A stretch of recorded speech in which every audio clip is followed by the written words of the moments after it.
Yo, they are mad. Yo, what is going on? Shout out to everybody. Yo, so we got a new president of the United States, Donald Trump. Shout out to Donald Trump. Shout out to everybody that voted, whether or not you are a Democrat or a Republican. Shout out to everybody for being involved in the election. It is what it is. It looks like Democrats are crashing out. So, so shout out to everybody. Y'all know that Elon Musk gave like a quick speech, and in the speech, Elon Musk did that, right? Elon Musk is kind of wild. He did that, so they kind of going in on Elon Musk, saying that he's giving one of them salutes. You know what I mean? Like, let's listen to some of the things they're talking about. I just want to look at that salute that he gave again. Just if anybody missed it, we'll just show it again. He's just wrapped up here. You can hear the. Yo, what is Elon Musk thinking? Shout out to Elon. Elon be wild, bro. You can't take Elon nowhere, bro. He be wildin'. Bro, there's so many different politicians. That's why I had, look, remember, I don't know if y'all been seeing, like, on my community posts, I put, like, a post out, right? You got, like, Kamala Harris doing that. You got, like, mad different people doing that. So Elon Musk does it, and it's, like, the worst thing in the world, right? So they kind of going in on him. Shout out to Devori Darkin. She got, you know, the clips together. Let's see what he says about this. It's worth salute. It was quick, I think. Hold on. Somebody forced to... God, this has to be. You said Elon didn't do one of them salutes. Yeah, man, but you know they gonna go in on him. Let's see what they loses it live on air when Elon Musk gave. Oh, let's see. And this was no ordinary victory. This was a fork in the road of human civilization. Okay, this. You know, there are elections that come and go. He's excited. All right, so he's got like Asperger's and stuff like that. You know, so he's not gonna like if he gets super excited, he might not respond like me or you would. Like, and you know what I mean? Like he's gonna be a little bit animated differently. You know what I mean? So yeah, ain't nothing wrong with that. But they, you know, they're gonna take anything that they can and run with it. Let's see. Some elections are, you know, important. Some are not. But this one. This one really mattered. And I just want to say thank you for making it happen. Thank you.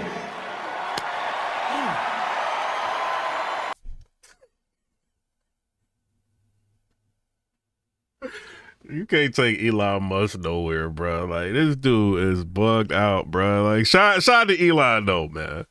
Elon, wow. My heart goes out to you. It is thanks to you that the future of civilization is assured. Now, that is the actual unedited clip of what he did and what the media is melting down over. They're accusing him of using a Nazi salute. And this went viral on social media immediately. What y'all think? What y'all think? I know Trump is like, oh my God, I got this dude around me. I don't think it was a Nazi salute. I think he was overzealously saluting Trump is what I think it was. And it kicked off with PBS. Christian said, oh my God, that's crazy. Joshua said that is autism. Like I think he's got Asperger's, right? Nothing wrong with that. Elon said Elon got a hold of that White House coca. And on social media, which got a lot of backlash, and I'm going to show you exactly what they said on X. But here's what they were saying in real time, and also seeing. And Piers Morgan ended up like commenting on that, like basically. I'll let y'all see that. Then chimes in as well, and we'll get to their reaction. But hear how she describes what happened. Check this out. Oh, we did see Mr. Musk during that speech, and we saw the gesture. I don't know whether the audience here interpreted it the way it was subsequently interpreted on social media. It certainly appears to be a Heil Hitler. But at the time, what he was saying, we went back to the transcript, and I remember him saying it, is he was saying, my heart goes out to you. So he was gesturing to his chest. And then, of course, there was the hand straight out, which harkens back, of course, for a lot of folks to the Nazi salute. But we didn't see that reaction here. There wasn't like a gasp or a pause or any even reinforcement of the gesture. So it's a little hard to tell from where we sat. Y'all don't have a problem with Joe Biden pardoning Fauci, Dr. Fauci. Y'all don't have a problem with him pardoning Hunter Biden. Y'all don't have a problem with him lying to the American people. Y'all don't have a problem with the borders being open and out of control, people flooding in here. Y'all don't have a problem with no voter ID states. Y'all don't have a problem with any of this. Him like pardoning all these death row people and pardoning all. Y'all have a problem with none of that. But y'all got a problem with Elon Musk. Unreal. And they don't have a problem with Biden pardoning his whole family. But this is the talk. The meaning of it. All right, a few things. Number one, you're continuing to see Democrats and legacy media struggle. They have not learned from the election. If you continue to just straight up accuse people and fly off the handle and make these extreme stances about what they said or what they did or what you think they mean by the salute, you're going to lose more of your audience. We know that. Number two, clearly, we know Elon Musk was not actually doing a Nazi salute. He's already condemned this. And let's be clear, Elon Musk is clearly an awkward individual, and it's not really in a negative way. He's easily a misunderstood person. So we'll give him the benefit of the doubt, right? Now, here's CNN, who was there in the room, and here's how they reacted to it. I'm sure you won't be surprised. I just want to look at that salute that he gave again, just if anybody missed it. We'll just show it again. He's just wrapped up here. You can hear there. All right, so we just showed that. We just showed that. Right. It's worth Salute. It was quick. I think our viewers are smart and they can take a look at that. But it certainly was. It's not something that you typically see at American political rallies. Put it that way. No, it was not something that you usually.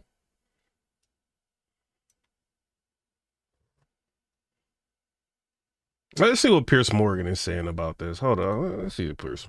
Shout out to Piers Morgan, man. Y'all know I rock with Piers Morgan. Let's see what he said.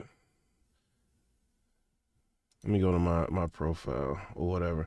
So Piers Morgan said Elon Musk was very ill-advised to do this kind of salute to denote his clearly stated "my heart goes out to you" sentiment.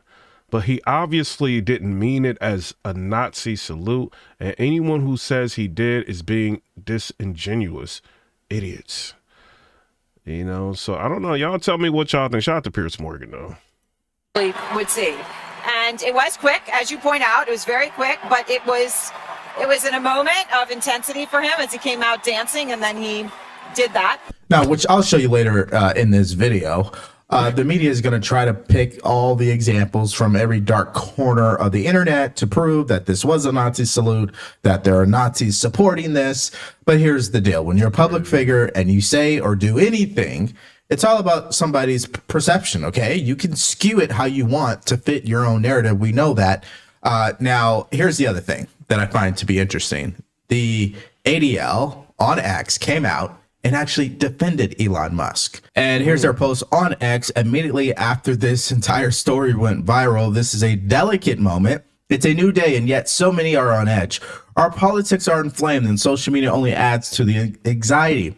It seems like Elon Musk made an awkward gesture in a moment of enthusiasm, not a Nazi salute. But again, we appreciate that people are on edge. In this moment, all sides should give one another a bit of grace, perhaps even the benefit of the doubt, and take a breath. This is a new beginning. Let's hope for healing and work towards unity in the months and years ahead. Very interesting, right? And Elon Musk in the comment section said, "Thanks, guys," laughing emoji. And someone also, which I find to be funny, said, did Elon Musk's press secretary write this? Okay. And other people in the comment section don't agree with this. They're calling the ADL pathetic. Shame on you. And in case some of you guys are not buying it, here we go. We've got Hillary Clinton. We've got Obama, we've got Kamala Harris, we've got Elizabeth Warren. I mean, I'm sure if we really did a deep dive on everybody that's ever did a straight arm salute, we would probably find Hey, Mr. Central Gravity said he didn't mean it. And then Jake said, who cares? It's free speech. You know they're gonna do anything they can like to say something against Elon, bro. He support like Elon Musk, like, to be real with y'all, he is, I would say, the reason why Trump got elected. He unlocked his Twitter account, gave him a fighting chance against the Democratic regime. He went to Pennsylvania. He was giving away $1 million a day. That's something that nobody talks about. And he actually gave the money out. Like, I seen it. You know what I'm saying? Like, $1 million a day.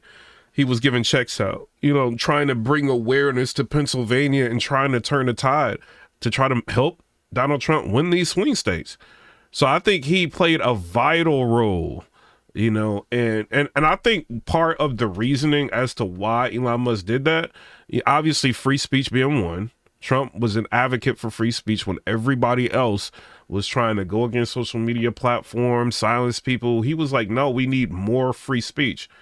So I think that, you know, was one of the biggest, you know, issues at hand with Elon Musk. You know what I mean? So I don't know. Shout out to him. Some people think he may have ulterior motives. Like maybe he's trying to get something done for Tesla. Who knows? You know what I mean? But shout out to Elon. But look at Kamala Harris doing this. Look at Elizabeth Warren doing this. Nobody has anything to say about that. But Elon Musk is the talk of the town right now. An endless list of that. Now let's take a look at this deranged response from AOC, where she responded to the ADL by saying this: just to be clear, you are defending a Halloween Town said, don't forget he spent $270 million to get Trump elected and has since benefited in the tune of $250 billion. Like, are you talking about like Tesla stock going up and stuff like that? I mean, he didn't. That's like the stock market. Like, how did that really?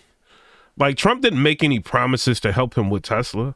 Only thing he did was give him like the Doge, right? And he signed the executive order for that. So it's like the Department of Government Efficiency. Him and Vivek are going to go in there and try to see which companies, you know, or which you know, branches of government have like companies in it that are ineffective. I shouldn't say branches of government, but like agencies, right? Like the FBI, they may have like, you know, departments that are ineffective and not doing anything, you know, and it's his job to go in there and cut out the bloat.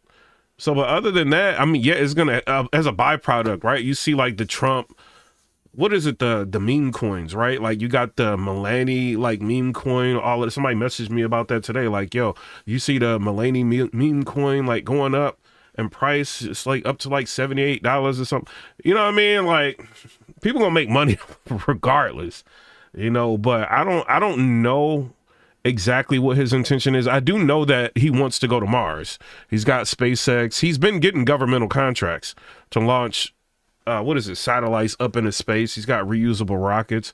So maybe Trump could loosen some restrictions on him, like maybe trying to go to Mars or something. We heard that Trump said that he believes that we should try to go to Mars, but you know, Mars is like 100-some million miles away. You know, as far as, not to say anything negative really about Elon, but I got two Teslas, two of them, right? And with autopilot, like how that runs, sometimes it works, sometimes it doesn't. If you get in one of them ships and you trust that navigation to go to Mars, good luck. That's all I can say. Good luck. It's nice knowing you. You know, but I think Trump wanted like a flag or something like that on Mars representing the United States. But, you know, they would probably use SpaceX rockets. But we don't know. You know, time will tell like what the angle is and why Elon Musk is trying to get involved. But, hey, I salute Elon Musk. Now, seeing what the Democrats were doing, the propaganda, the TDS, derangement syndrome people were getting from listening to them, like the Biden regime, the anti-free speech, all of that, like cracking down on social media companies, getting rid of you know what I mean? Getting rid of TikTok, doing all of this. It's just like, bruh, y'all got to go. Prices of everything is through the roof. They weaponizing Department of Justice against one man, Donald Trump, instead of using the DOJ for something good.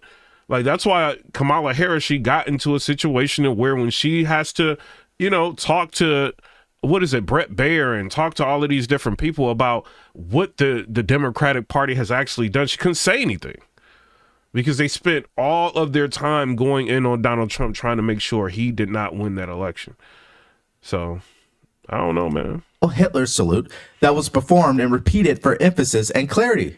But if y'all can, like, hit that like button, it'd be appreciated. Double tap the screen, hit the emojis, you know what I'm saying? The 100s. I seen one person hitting the 100s on this air. People can officially stop listening to you as any sort of reputable source of information now. You work for them. Thank you for making that crystal clear to all. Ben Shapiro responded to her and said this: "You are officially one of the stupidest and most dishonest people in the country." And Scott Jennings even had to tweet something out here. He said, quote, "The unhinged effort to brand Elon Musk a Nazi for expressing his gratitude to the crowd at Trump's afternoon rally is evidence that these liberal loons haven't learned a damn thing, always primed to condemn, censor, and even smear." Now, this First of all, shout out to Scott Jennings. Scott Jennings has been riding. You know what I'm saying? Shout out to him. Continues because now Wikipedia has already updated Elon Musk's page with this statement. In his speech during the second Trump inauguration, Musk twice extended his right arm towards the crowd in an upward angle. The gesture was compared to a Nazi salute or fascist salute. Musk denied any meaning behind this gesture. We already know that Wikipedia is an extension of the legacy media. Yo, this is crazy. Like, why would Wikipedia even do that? But, you know, Wikipedia can be changed. Like, you can, like, change, like, Wikipedia. Like, so that's not even, like, a real source, to be real with you. We agree. And then Elon Musk. And a lot of these search engines, a lot of them, you know what I mean, are liberal. So they gon' push whatever narrative that is anti-Republican. Responded to that by saying this: "Since legacy media and if you support Donald Trump in any type of way and you got influence and power, they coming for you." Propaganda is considered a valid source by Wikipedia. Shout out to Froggy Meggs. He said, tap that like button. It naturally simply becomes an extension of legacy media propaganda. And I totally second that. Now let's listen to this congressman from California who also— Hold on, Mariana, you said you would have voted for anybody besides Trump. Like, what?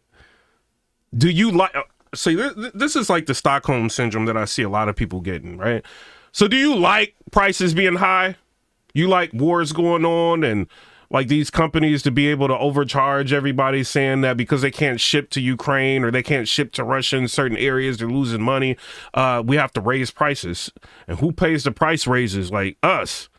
Do you like that? Do you like that gas prices was like a, you know what I mean? Like high during the Biden administration. You like that? Do you like that people complain now that they can't afford houses? You like that? Do you like that interest rates were high? Like, you remember, like, even when you had like an 800 something credit score, you were still paying like crazy like interest rate on a car, like probably 8% at one point, like during the Biden administration. Do you like that? Do you like that the borders were open? Do you like no voter ID states? Do you like that? Do you like that people can come into the country and just vote and change your government without even being legal? And you got like Gavin Newsom and people like that just being okay with it. You like that? This is your country. Like, do you not like your country? Do you not want your country to flourish? Do you not want your country to continue? Do you want to really be looked at as a third world country? There's a reason why all these people are trying to come and flood in America. Do you want to just take that away? Like, why?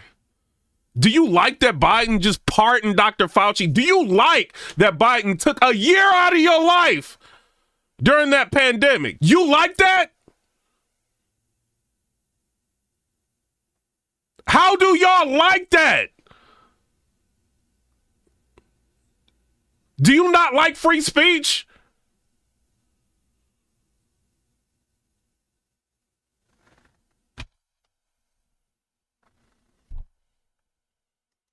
also has an unhinged take about all this. Check this out. After this moment when viral Mariana said, I just said I would have voted first any other Republican.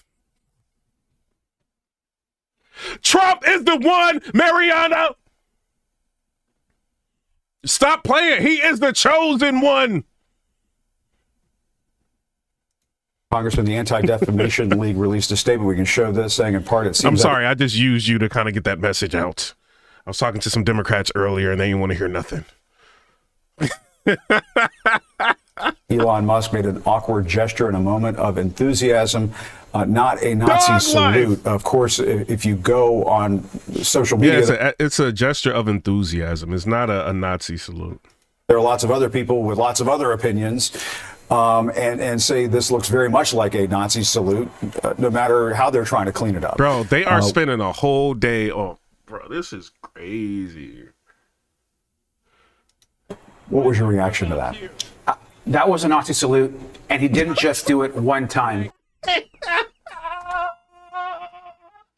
Yo, they is wild. They like, that was a Nazi salute. No, bruh, like what? Like, no matter how they're trying to clean it up.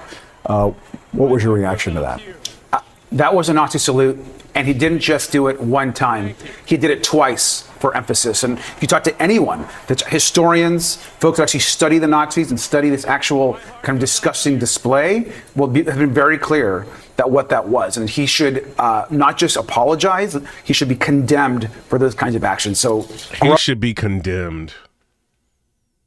So should Hillary Clinton be condemned? Should Obama be condemned? Should Kamala Harris be condemned for doing that? So is there like a certain angle you can't like salute somebody with? Like, what is the illegal angle? Like, let me know. Gross, disgusting, but more of what we can expect, I think, from Elon Musk. And I know what you were saying, Mariana. Like, you basically saying like you would have voted for any other Republican other than Trump. Like, I know that's what you're saying. Like, you know what I mean? But no other Republican could have got the job done. Like Mariana, they had to make this too big to fail. If this would have been a close election, do you think that they would have gave it to Donald Trump? If it was close, he's getting a committee together to check into what is going on with California, because he believes that he may have been close to winning California. He wants to see what is going on. Like, Donald Trump is doing a lot, you know?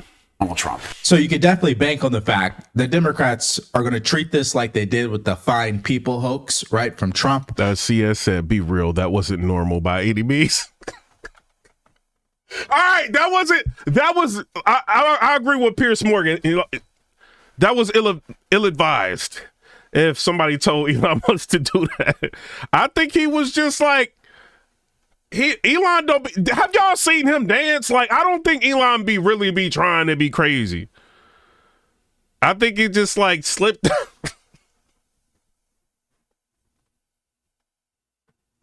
I don't think he really tried it. You know what I'm saying? This is Elon Musk, bro. If you actually watched the full clip, you know that the media clearly lied about it. And even after it was fact checked, Joseph said, I'm sorry, my super chat donation is not that much. Yo, I didn't even get a super chat donation. They continued to use it during the election cycle, which actually ended up working in Trump's favor, because at that point, Americans started to truly do their research. And when they watched the full clip, they realized, okay, Democrats, you guys are just a bunch of liars. That's exactly what's going to happen here. But hey, somebody said Elon was just trying to throw his heart at the crowd. Let's encourage them to keep going down this road, because we know there's no return on investment for them if they do this. Okay. Now let's listen to Mark Lauder on Newsmax and his reaction to it, because I think he sums it up very nicely. They can't talk about anything else. I mean, because when they talk about what he actually did in office, people approve of it. They want the border secure. They want American energy flowing. They want an end to the DEI nonsense and all the horrible policies of Biden. So when they've got to shift their narrative to something, so they're inventing things like this. They're trying to invent, his speech was dark and it was sinister. I mean, it was the same thing he'd been saying for a year. Yo, did they say that his speech was dark and sinister? If they said that, they wildin'. half. It didn't work. At some point, you will think Hit the double tap the screen. They trying to slow the video down. Shout out to y'all. they will learn and get on board, but right now they're just grasping at straws, and this is the latest one. And he's dead on about grasping straws, and that's something you don't want to do when it comes to your financial future.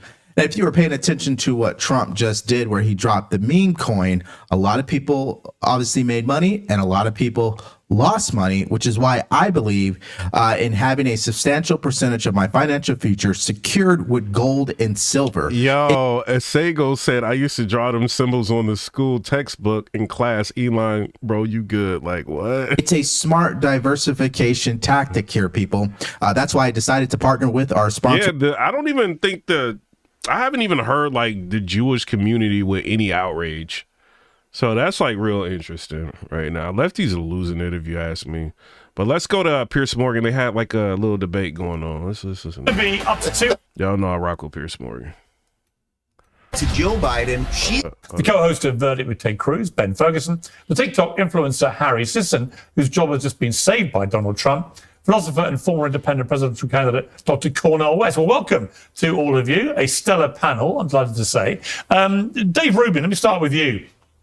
Watching Donald Trump's inaugural address there, two things struck me. One, it was about half as long as his first one. Very disciplined, very focused, hit all what he would call his greatest hits from his rallies. It looked to me like a guy who understands what he has to do second time round is absolutely deliver on promise. And if he does, his legacy could be extremely good. I also got a sense of somebody who genuinely believes it when he says he feels like he's got another chance after the assassination attempt. That bit of humanity in the speech was something he said to me a week after he got shot, that he just feels there was a reason why he got spared and that he thinks it's to make America great again, and that's his great calling and purpose. What did you feel about those two things? Yeah, I think that's quite a good analysis. And Piers, I think that was Donald Trump's single best speech ever. We have all heard dozens, if not hundreds of them. That was the most focused, on-point speech. And he really did two things there. It obviously was about... Well, he did multiple speeches. So shout out to him. Froggy said January 6th was a hoax. I'm going to say this. Froggy, for them to have deleted like all of that information and for that entire January 6th committee to get pardoned, didn't they get pardoned by Biden? That's very interesting to me. So it'll be very difficult for anybody to say Froggy Meggsy is wrong in that situation. The resilience and the resurgence of America and laying out this golden age that I really do think is a coming, and I think there's going to be change and change really, really fast, and just returning to a lot of the sanity that we have forgotten about. I mean, just for a president to have to get up there and say men are men and women are women is kind of crazy, but that's how close to the precipice of insanity we got. But also fixing. And that's another thing. Like, think about how crazy, like what Froggy Meggsy is saying, right? Think how crazy that is. Like, all these people got locked up and indicted. The judges didn't want to hear anything. They were being overzealous and they're getting insane sentences. And all of this is going on, but they end up losing documents. They end up losing all of this information, right? The committee. And then they end up allegedly getting pardoned. That brings in a lot of things into question. A lot of things. Things at the border and foreign policy and economically and et cetera. But the other part that I really like, because it was necessary, was that much of the speech was directed completely at the people who were behind his left shoulder. Yeah. And I'm talking about obviously Joe Biden and Kamala Harris and the other former presidents and some of those people. Hold on, we're going to get back to this. I'm not lying, bro. Like, hold on, let me show y'all this. Biden pardons Fauci, Milley, and members of January 6th panel. This is NPR. It's not a lie. It said, in an extraordinary move, hours before leaving office on Monday, President Biden said he was issuing pardons to retired General Mark Milley, Dr. Anthony Fauci, which he should be locked up. I believe Fauci needs to be locked up. And the government Like, if you said anything about, there was a time like on social media, if you said anything about him, your channel was removed, your content was taken out. You said anything about this dude, because I felt like the government was like bent on trying to get people to get that jab. So his words were becoming law to a lot of people. So people were like, yo, like this dude don't know what he's talking about. He's part of the conspiracy to try to get Americans like to get, you know what I'm saying? This dude just got pardoned. RFK was going in on him and exposing like how much money he was getting from like the Pfizer, Moderna, like RFK, we reacted to a video exposing him. You don't think that they was about to start investigating him, and found out that when he dies, his family members gets $100,000, I think a month, if not $100,000 a year for the rest of their life. They get like $100,000 a month. I think it's like $100,000 a month or something crazy, like Robert F. Kennedy like put out and exposed him. Right after that, Robert F. Kennedy is brought up in front of a panel on a free speech debate. And then you get all these people going in on Robert Kennedy. And Robert Kennedy is a Democrat, and the Democrats were trying to make Robert Kennedy look like he was a loony bin. They were trying to protect this guy. Very, very interesting. In an extraordinary move, hours before leaving office on Monday, President Biden said he was issuing pardons to retired General Mark Milley and Anthony Fauci, the members of Congress and staff who served on the January 6th committee and the U.S. Capitol in Washington, D.C. Why does he have to pardon them? Why does he have to pardon the January 6th committee? So when Froggy Meggsy is telling you, like, she believes that this is a hoax, there is a sufficient evidence, I feel, that this could possibly be a hoax with the January 6th. So, you know what I mean? So I don't know. Like, why are these people like pardoned? Biden said the preemptive pardons were needed because of threats of unjustified and politically motivated prosecutions by the incoming administration. So before Fauci probably talked on this whole C-19 and all of that, I guarantee you they probably had like a meeting. Like, yo, I'm gonna pardon you or whatever. Just rock out with this. You know what I mean? We got to try to, use the government to get these people jabbed, right? Just rock out with it. You're going to be good. You're going to be protected for the rest of your life. You're going to get all this money. Whatever. That's what I think was going on. I mean, I ain't saying it's true. That's what I think was going on. And at the end of the day, what did I tell y'all before he got pardoned? We did a live, right? And I think this was like 10 hours before, what was it? I think it was like 14 hours before he got pardoned. We did a live, right? And then the live, I say he's going to pardon Dr. Fauci before he steps down. I said that. Why would he pardon Dr. Fauci? What did he do? He pardoned him. Anybody that was corrupt got pardoned. Or that people suspected of being corrupt was pardoned. That's very interesting. Why is he pardoning members of Congress?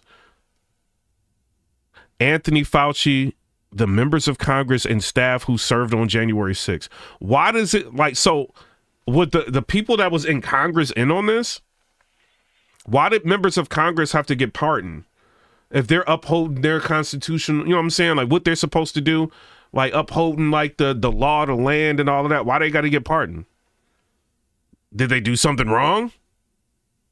Because if you're going to pardon somebody, you probably think they did something wrong and they need to be protected.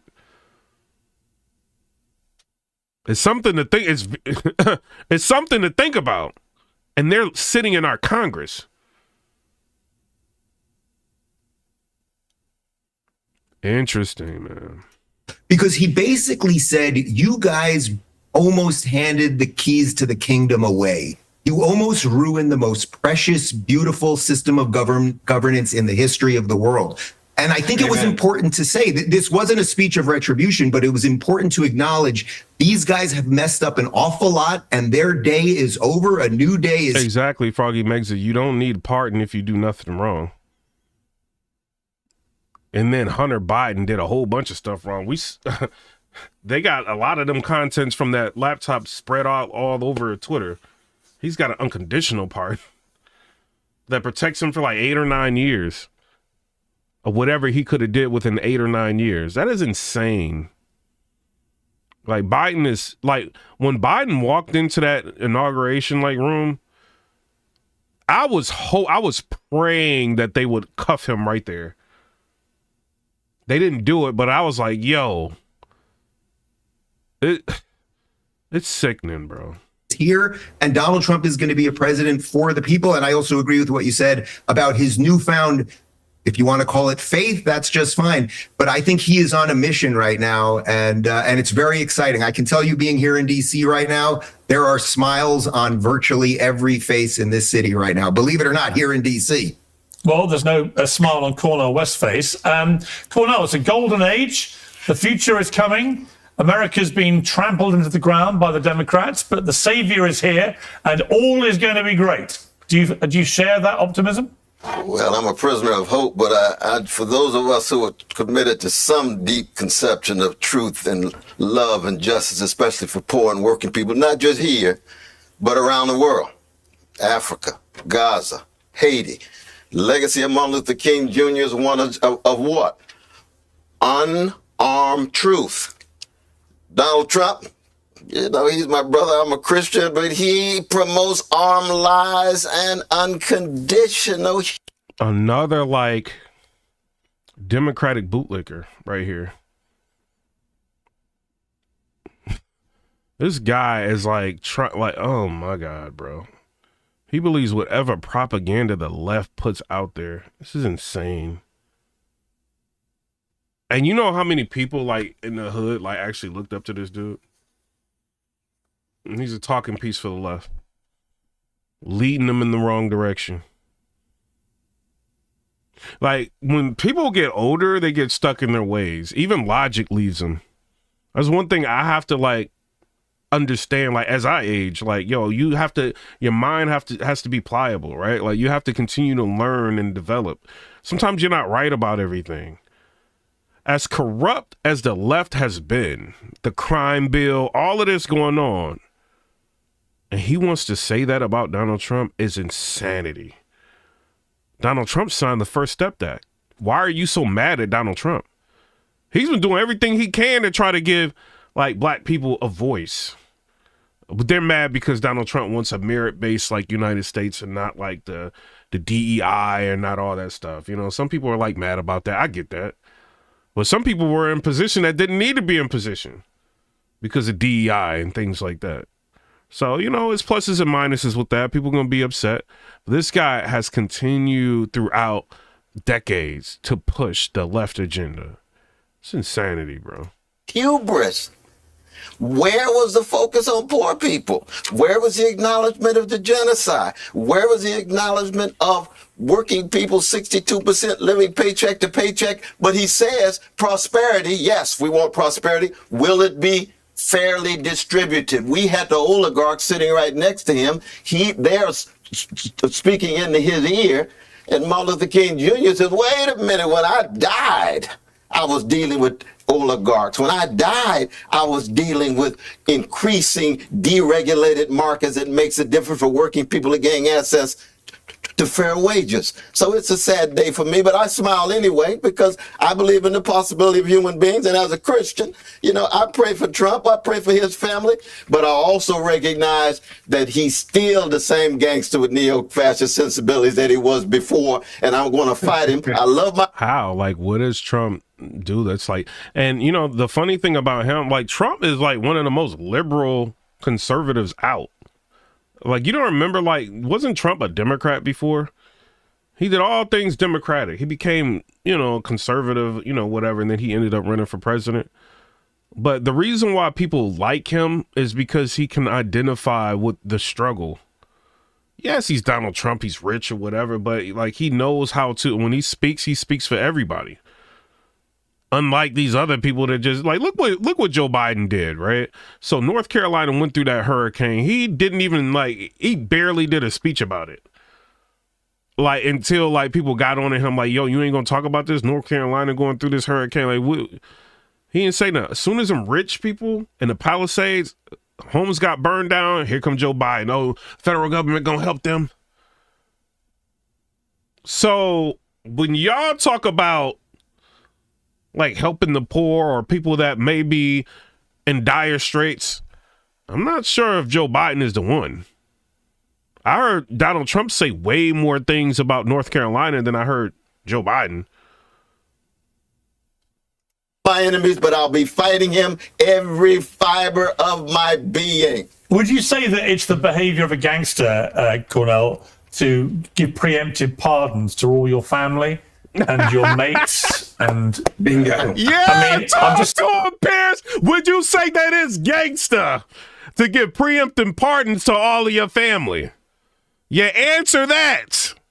Let's rewind that a little bit. Piers about to cook this old dude. He was before, and I'm going to fight him. I love my enemies, but I'll be fighting him every fiber of my being. Would you say that it's the behavior of a gangster, Cornell, to give preemptive pardons to all your family and your mates and bingo? I mean, I'm just. That's what gangsters do. And how does that sit with your? How does that sit with your very powerful homily about? Have their own. The Democrats have their own gangsters, brother. They got their own genocide Yes. promoters and so forth. And not only that, there's a gangster in each and every one of us. The question is whether we're willing to push it back and allow the best of us. That's the legacy of Martin King, but not just King. That's the legacy of Jesus of Nazareth, my brother. Okay. Let me bring Ben Ferguson in here. I mean, I do think the best thing that Pierce is a savage. A lot of people like say like they think he's like really conservative. But I think he's like midline. Whenever there's a debate, sometimes he's got to get the show going, right? He's got to liven it up. He may have to take, different opinions and stuff like that. But I think for the most part, he is centered down the middle. At least when it comes to debates. That's why I rock with Piers Morgan. Could possibly have happened for Republicans. It's not just that Trump obviously got elected again and in such overwhelming style, especially winning the popular vote, which kind of killed all argument, stone dead. But also that he did it in a way, and this was clear from the speech, which resonated with so many people that Cornell doesn't seem to think were remotely impacted or affected by this. Because he had a lot of poor Americans queuing up to vote for him, actually, who raced to the ballot box because in Trump they saw someone who does care about them. I don't agree with Cornell there. What did you feel? With all due respect, Cornell, I don't think you were listening, because the people in this country that are living paycheck to paycheck, they voted in overwhelming numbers for Donald Trump. Those that were concerned about their kids' future, and every time they pull up to a gas pump, they were having a hard time figuring out how they're going to choose between filling up a full tank or getting a full basket of groceries, they voted for Donald Trump. This election was proof that the American people were left behind by Joe Biden and the Biden. Shout out to Novel Dragon said subscribe 10 minutes ago. Shout out to you. Crime family, and those that he was going to have to pardon. They cared more about going after their political opponents than they did about the American people that were. Did you see that Kamala man? Like, bruh. That the American people were left behind by Joe Biden and the Biden crime family, and those that he was going to have to pardon. They cared more about going after their political opponents than they did about the American people that were suffering. And if you listen to what Donald Trump said, he was clearly speaking to those. Shout out to Seth Leahy. I subbed. Was living paycheck to paycheck. And he clearly was saying, I understand that there's these people that try to destroy me and ruin my life, but that's not why I'm here. God spared my life to come back in and to say, I am going to be your spokesperson. He said it last night in his campaign rally, basically his last event of his life, where he was sitting there saying, I am here for you, not for me. I think he's a different man than he was in 2016. I think anyone that watched that speech and listened to it felt hope today. I think if you're an American that's struggling, a single mom that's struggling today, someone whose kid's in a failing school, in my hometown, for example, of Memphis, Tennessee, where Martin Luther King was gunned down on this MLK Day, the majority of the schools there are failing. And what has Donald Trump said? We have to do better. We have to do better for the Hispanic American. Oh my God. Did you see him? He's like rolling his eye like this Kamala dude, bro. Community, the African American community. We have to give you safer neighborhoods, safer streets, and a secure border. And if you're looking at that president, Donald Trump of 2025, is very different than Donald Trump of 2016 and 17 and 18 and 19. This is going to be a different administration. Yeah, I think that's highly likely. But Harry says, and I can see you grimacing and putting all sorts of faces there. And look, you've been... It's good to see you too, Piers. Good to see you. Always good to have you on Uncensored, even though you've been wrong spectacularly about almost every single thing you've said in the last calendar year. But we'll gloss over that. As Cornell would say, I forgive you, my brother. It's fine. For just being so wrong the entire time. But I do want to play you a clip from December 2020 when Joe Biden was asked by Jake Tapper at CNN about rumors that Melissa said Piers Morgan is not allowed to vote. Local Thing said, Tammy, are you dropping the Project 2025 BS narrative? Yo, and Trump didn't have anything to do with Project 2025. Like, he said that's like far right fascist. Like, he said like he has nothing to do with that. He don't know where that narrative came from. Evelyn Ivy said, I have never seen people talk about God like this in my life, especially people in politics. You know what it is? Like, I think because they're losing people. Like, even like Charlemagne the God said the left is losing touch with the American people. I think what they do is, like, if at least they can like throw religion out there and people will grasp that. I think this dude right here, I think he doesn't have an argument. So the thing that he wants to do is just keep throwing God out there, and maybe the community will take his side, but he don't really have like much of an argument about anything. I think that's what they do in politics. Like, if they're not winning or anything, they go to that. Trump might issue some preemptive pardons before he left office.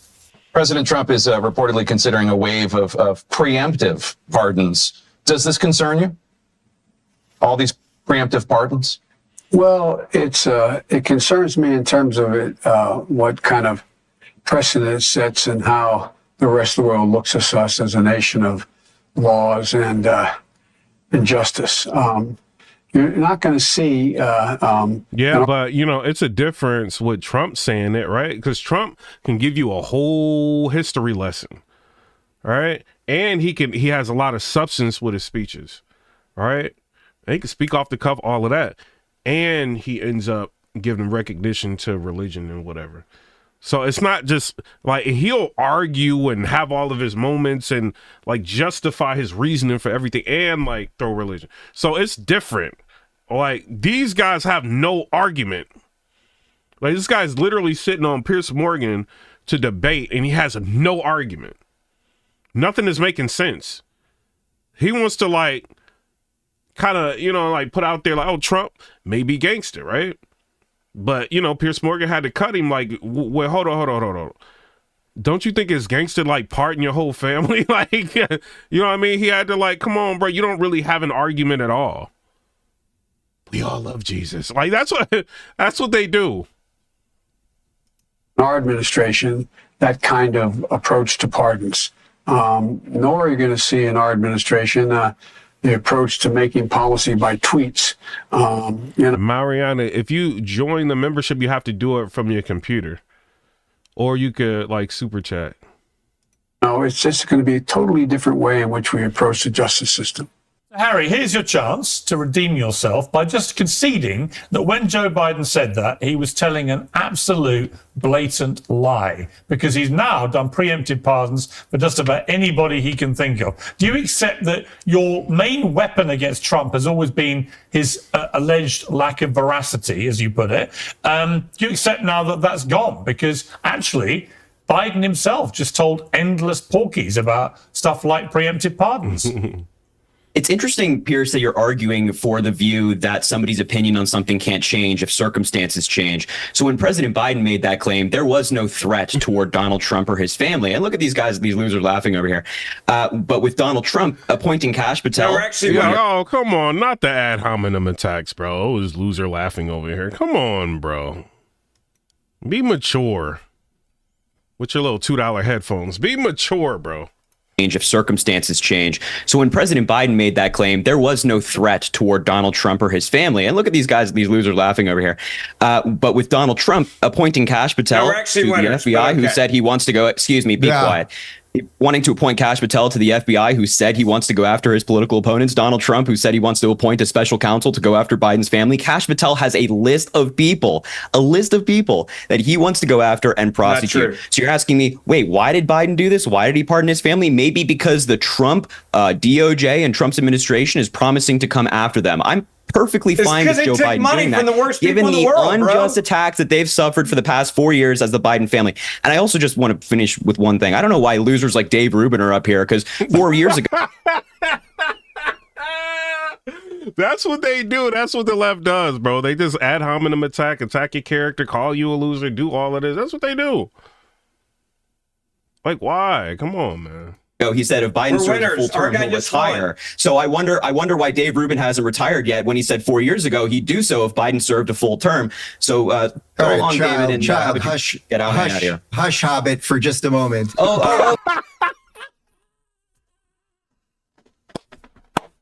He told him to hush, Hobbit.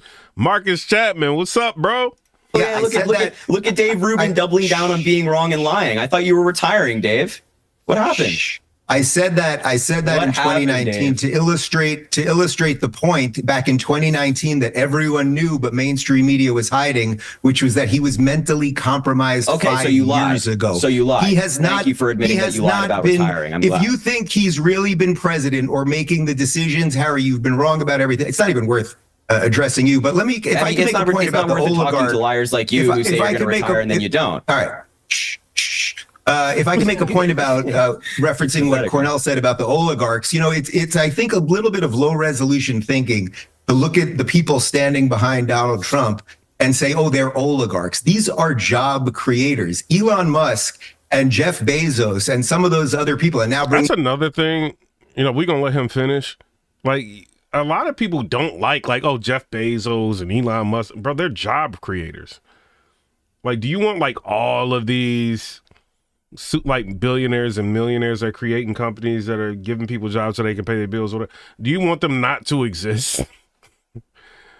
That's another thing. Like who else is going to create the jobs? Think about all the jobs Elon Musk has created. SpaceX, then he's got Starlink, then he's got the Neuralink, then he's got Tesla. You see what I'm saying? All of these different businesses. Look at Jeff Bezos. He's got the Washington Post. He created the Amazon, all the branches from that, all of these different companies, departments in the companies. These people are creating. They're not just. I understand people don't like them, but come on now. The left has to understand some people have to create jobs. Zuckerberg in, and all of these people, whether you like them or not, whether you think everything they've done is good or not or anything else, these are innovators. These are people who have revolutionized industries and will continue to do so. They've created more jobs than any of us have, or any of us all combined. So I don't think that just saying, oh, but there's these rich, successful people up there, it's not inherently bad. It's actually quite good, because now they are going to help Donald Trump unleash the American economy. Well, yeah, and also, look, in relation to someone like, hang on, Harry. Harry, look, in relation to someone like Elon Musk. Grow up. Well, Harry, in relation to someone like, Russian funding was keeping Dave afloat for a while. Harry, time out. Don't get personal. Yeah, also not true. But when you talk about someone like, not even personal, Piers, it's just fact. Harry, I am actually trying to moderate a debate here. When Elon Musk, for example, if you take him, I couldn't think of a more classic American immigrant success story than a guy who comes to America. He creates some of the biggest, most successful companies in the history of planet Earth, almost all of which are specifically designed to help planet Earth, whether it's Tesla with green energy cars, or Neuralink, or SpaceX, or whatever it may be. The idea that anyone like you would have a few years ago said there was inherently a big problem with somebody like Elon Musk, given what he's done for America, would be unthinkable. And yet now you do, because now he supports Donald Trump. Oh, no, hold on. I have no problem with any of Elon Musk. I'll let Cornell answer that, actually. Cornell? No, the point is this, though. We're talking about a system. Carnegie came from Scotland with hardly a dime and became a multi-millionaire. He was an oligarch during the Gilded Age. Carnegie from Cleveland, Ohio. He was a robber baron. He had a system in which he was able to ascend to the top, but it was predicated on capitalist processes such that working people had tremendous difficulty gaining access to wages, and it was predicated on tremendous power over politicians. Now, does Musk have tremendous influence over politicians? Does Bezos and others? Of course they do.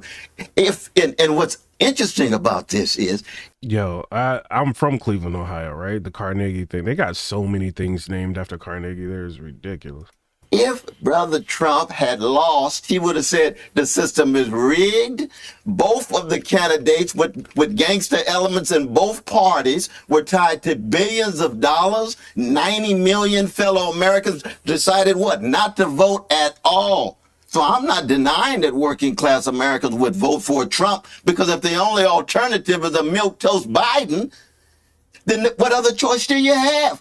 Many of those folks that voted for Bernie Sanders had voted for Obama. The system itself is so corrupt. That's what we have to come to terms with. Dave? I think people are so over this type of thinking. There are so many millions of people in America who are so unbelievably excited right now, and we are about to see an 80s style revolution and reignition of the American dream. I think we are going to see booms in every industry across the country. From entertainment to manufacturing. He talked about cars again today and automobiles. We are going to see people dream again. You know, we have been in a 4-year lull. We've been in a mini depression as a country because we ushered in all of the worst socialist ideas. I hate to tell Cornell, but capitalism is the best system out there to free the people. Shay said, when we going to talk about the border and the app, we talked about some of that like in the last live. I mean, what do you want me to say about the app? They got shut down. So people are like upset, like, because they want to come over here or whatever, and the app is shut down. But you know, Trump not playing. And we are going to usher in capitalism. We're going to deregulate. Biden was absolutely a socialist. He was a socialist. Oligarchy is not free markets. Oligarchic markets are not free markets at all. And Biden's no socialist. There's no he is socialism. a socialist. He's a communist. He's a Marxist. He has He said, what did he say? He said, hold on, who did he say is not? Hold on, let me see this.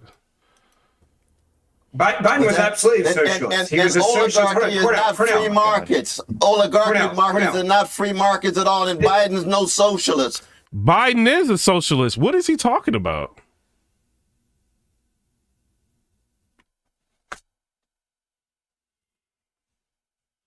They done gave the wrong black guy. This dude is stuck in the 70s. Like, he don't know what's going on. He is a socialist. He's a communist. He's a Marxist. He has all three in there. When you go after political opponents and you raid their homes, Cornell, that is what socialists, Marxists, and communists do. When you have to give out pardons to your entire family, that's authoritarianism. When you have to get, I said it's different elements. You have socialism, communism, Marxism. That is the Democratic Party right now. But the part that I am truly shocked that the two of you still don't understand is why Donald Trump left in 2020, and a lot of people didn't like him, and he came back now, and people absolutely love him. And what you're missing, and part of me is shocked, and part of me is glad that you're missing it, because it means you guys don't know how to fight him, is that Donald Trump understood that there were people that were hurting. Exactly. Evelyn Ivan said capitalism in this country, and they were hurting so bad because of the policies that put Hunter Biden and James. He said they got the Temu Don King. Hey, we not talking about Temu. I got Temu on right now. Shout out to Temu. I got like 1 million hoodies for like $100. Biden and the Biden family ahead of the American people. When they weaponize, again, if that's what you see, this is why you lost. Because what you don't understand is when you weaponize the government the way that he did, when you go out there and the very last thing that you'll be remembered for is taking your criminal actions and covering them for your family. The last thing Joe Biden ever did in politics was give pardons to his criminal family members, Fauci and others on January 6th. The reason why he lost, the reason why Harris lost, is because they didn't give a crap about the American people. And it was so clear they didn't at the end. Dude. And that is exactly why you lost. And if you guys aren't paying attention to that, you're going to keep losing. I'm thankful for that. But if you don't understand, this is how you lost America. I'm not here to defend Biden. All right, I'm not defending Harris. I'm not defending the Democratic. Oh, so y'all talking about like the so the lady that was crying over the app being shut down. They're talking about the way it was filmed. Like some people think that that was staged. I don't know if that was. You know, the people that are trying to come over here from Mexico or whatever. Some people think that was staged. I don't know. It kind of did look like they were trying to create a movie off of it. You know what I mean? Like you never know that a documentary comes out. This is what Trump did. Like making people cry. You never know what the left will do.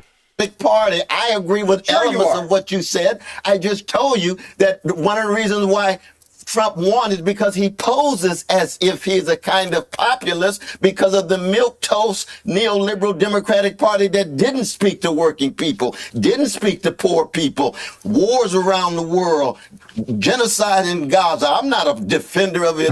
Cornell, don't put me in that space. All right, but Cornell, don't put me in that space. I can tell the truth about the Republican Party and their greed and their neo-fascist. Cornell, I do need to have one thing clarified. What is the milk toast reference? Yes. What's milk toast? Spineless, no backbone, no principle, lacking in integrity and character. But did you vote that's for true him? for both parties. That's all I'm saying. Did From you Martin vote for Luther him? King It's a great Jr.'s phrase. point I of just haven't heard it view, before. integrity, honesty, decency, character. You don't see it in Trump. Cornell. You don't see it in Biden. You don't see it in either party. That's all I'm saying. Cornell, We just disagree on that. We just but we'll see. Okay, I want to ask Harry. Okay, look, I want to ask Harry Did he this. vote for Joe Biden? Let me Peter, ask did he Harry vote this for Joe question. Biden? Harry Sissons, there's going to be You said what? Hang on. Did you vote Cornell, for hang Joe on. Biden? Hang on, guys. I'm going to Harry. Harry, there's going to be an executive I order. voted for myself. Cornell, time out. I'm going to Harry for a question. Okay. Here's my question for Harry. There's going to be up to 200 executive orders unleashed, right? Many have already been signaled. Many have already been announced. Some were in the speech, some afterwards. We know what a lot of these things are going to be, Harry. I'm just curious, genuinely curious, which ones you have a big problem with, right? For example, would you contest the fact there is a crisis on the southern border? No, I definitely think that there's a problem at the border, but it's just interesting. This Kamala man thinks there's a problem at the border, but he wants to sit here and continue to support like the liberal. Like, what is going on? Interesting that Donald Trump is declaring a national emergency on this, given the fact that the numbers right now at the border are similar or even lower than they were under Donald Trump's Well, the reason he's done that is because nearly 10 million. Well, hang on, Harry, the reason is that nearly 10 million illegal immigrants got into America on the southern border in the last 4 years. John Baker said, "How many nights did I go to bed crying because I had no food?" I don't know. No. Actually, that's not true. The majority of people who have come in recent years have come in through asylum, meaning that they are legal. This guy, you can keep saying yes, it is all you want. You just don't know what you're talking about. The majority of people who come in through asylum, meaning that they're legal immigrants. So how many illegal immigrants came in? System? John Baker said over 850 people in here watching. Hit the like button. Yeah, double tap the screen or hit the hundreds. Numbers that you find in some special place. Can you just out of your ass? Where? How many came in? Just stop talking. Just stop. Nobody needs to hear you speak. No, I want to know how many you think came in. The majority of people come in through asylum. Now, Joe Biden tried to rewrite the asylum laws to make it harder for people to claim asylum improperly, and Republicans like Donald Trump blocked the bill. So it's fascinating to me that this is Donald Trump's day one executive order, and it's also for this Ferguson guy over here. You're saying, can you be quiet for 5 seconds? Can you just agree with me, Harry? Harry, to be fair, hold on, Harry. Just to remind you, the first thing you did was agree with me. There's a crisis on the southern border. So why wouldn't you agree that there should be an emergency order? Well, I'm just curious as to where the emergency is. I think there's a crisis of the law. The law is lacking. God. I would like to. Are you serious? He agrees that there's a problem at the southern border. Piers Morgan had to correct him, like, yo, well, you just agree with me there's a problem at the southern. Well, I'm just not sure what the crisis is. Like, are you serious, bro? You're willfully blind. What is he talking about? see Donald Trump actually try to rewrite the asylum All right, law. so you think there's a crisis, but you shouldn't do anything about it. All right. Do you think Facts! Get him, Piers! He thinks there's a crisis, but he shouldn't do nothing about it. Look at that smile on his face. You know you just got caught up, bro. Piers got you. Do you think the cartel gangs should be designated terrorist groups? Yes or no? Sure, no problem. No problem with that. Great. Okay. Froggy Meggsy is my internet wife. Wait, can I take? No, hang on. Do you think America has? Do you think there should be more than 2 genders in America? Yeah, I don't know what that executive order means. I don't know what the president declared. It means there are 2 genders, male and female. Do you disagree with that? How many genders are there, Harry? Yeah, come on, little guy. How many genders are there? Again, these guys don't know what they're talking about, so they won't be able Harry, to. how many genders are there? How many genders are there, Harry? How many genders are there? What's the legal? I'm gonna use Joe Biden's answers. At least 2. At least 2. That satisfies. How many? At least 2. There's only 2. Or other than male, female. That's a TikTok answer. There's at least 2. Yeah. There's at least 2. Well, no, hang on. There's male and female. Like human brain Donald rot. Trump says there's male and female. There are 2. Okay, Dave. How many Russian more Rubin, are there after male and female, Harry? There's at least 2. Now, anyway, let me get back to How least many more are there? What are the other ones? There's at least 2. What are the other ones? Harry, let's try it this way. You're a female. What is the other gender? Cornell don't even want to get involved in this. Like, it's so funny how these conservatives just get time to lie on this show, but when I'm speaking, they all interrupt and there's no problem.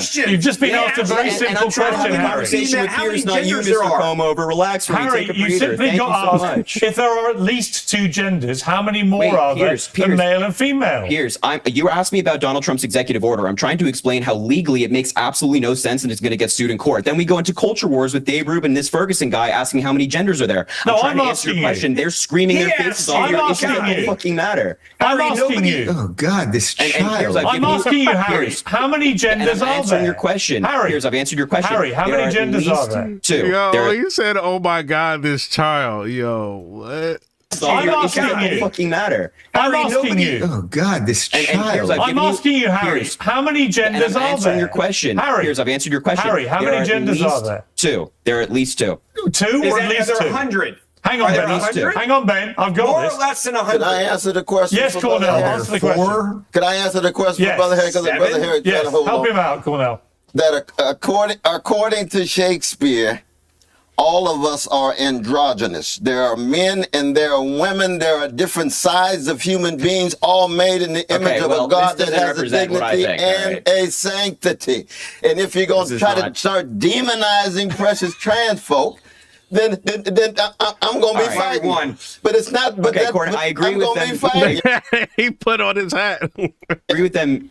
I agree. Don't this is all the left has left. It's really I've got to say, the torturous No, that's not all the answers- left has left. We got a whole lot I think when more you're waiting for reduced you, to Brother quoting Rubin. You Shakespeare, just watch.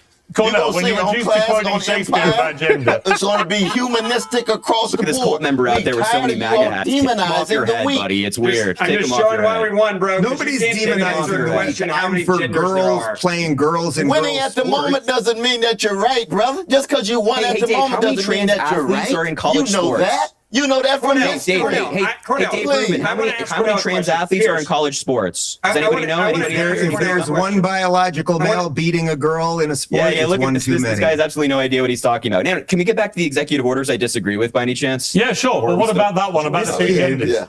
I can't work out. 2 genders. Let's go back to that. Well, hang on. I can't work out whether you agree or disagree. Donald Trump says specifically, Harry, there are 2 genders, male and female. That's he it. losing. You think there are at least 2, which normally means there are more than 2. So what are the others? Interpret as you will, but I think Well, no, that you tell executive me. order is stupid. Tell me, what are the others? I've given you my answer. What are the others? You can interpret that as you Harry, will. what are the other You guys can run genders? wild with interpretations here. I'm telling you my answer is at least 2. Now, on the legitimacy of the executive order, it makes no sense.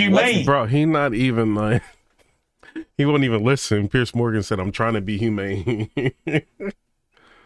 Legal mechanism for enforcement. Harry, that's what I'm This is why I asking. hate TikTok babies. Harry, when you say there are at least 2 genders, Be quiet. Ted Cruz's buddy over here with the Harry, coat never needs to be quiet. Is Piers talking relax. to you? I simply want to know, Harry. You said you wanted to go back to the list of executive orders, whether you agreed or not. You say you have my answer, Piers. My answer doesn't change. No, but your answer doesn't make any sense. What do you mean? It's stupid. It doesn't make any sense. Piers, you can think my answer doesn't make any sense. You're going to ask me the question again. We're going to go back and forth. No, and I'd like you to explain what you mean. It makes no sense. No, this executive order is I'm asking nonsense. you what you mean by at least 2 genders. I'm saying at least 2. What does that mean?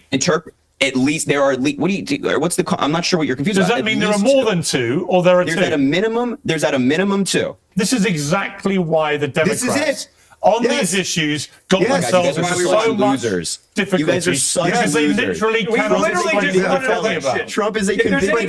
Don't talk to Piers. All right, don't all shout. I want Dave Rubin to respond. Dave Rubin, this to me is exactly why the Democrats lost the plot. They can't even explain what they mean when they say this crap. Look, Harry perfectly exemplifies everything wrong with the modern left and the Democrat Party. He can't. Root said, Harry, tell you how many genders there are, and then all he can do is hurl insults. That's exactly what the Democrats and the media machine has done.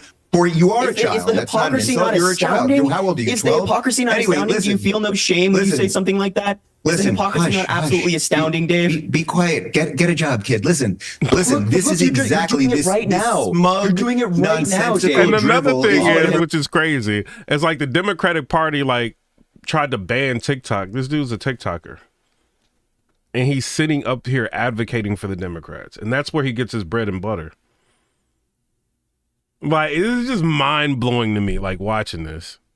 Hypocrisy is astounding. Piers, if you may remember, what was it, a few months ago, I think it was a day before Joe Biden stepped down when Harry and I were on the panel, and he was saying how brilliantly sharp and never sharper. Oh my God, his brain is so great. Joe Biden is the best. And then the next day, he gets the talking points from the DNC. In all fairness. And he's yes, they pay these people. It's as simple as that. That's why conservative commentators. Russia pays conservative commentators. All right, let me ask Cornell. I want to bring Cornell back. I want to bring Cornell back. I want to bring Cornell back. I want to bring Cornell back. Cornell, this whole idea of DEI, diversity, equity, inclusion. Trump is on the rampage about this. And I sort of feel he's right. I feel like it went way too far to the extent that mediocrity started to be pushed forward above meritocracy. Do you agree with that? Well, you see, I was never one to be obsessed with DEI. The spirit of Martin Luther King Jr., which is not being manifested in our... Martin Luther King didn't even like, it wasn't DUI, it was affirmative action. He didn't like affirmative action. I thought he did, but I was reading about him, he actually didn't like, he was opposed to affirmative action. Conversation, which is one of openness, sensitivity, recognizing people can agree and agree to disagree, and recognizing all of us are cracked vessels.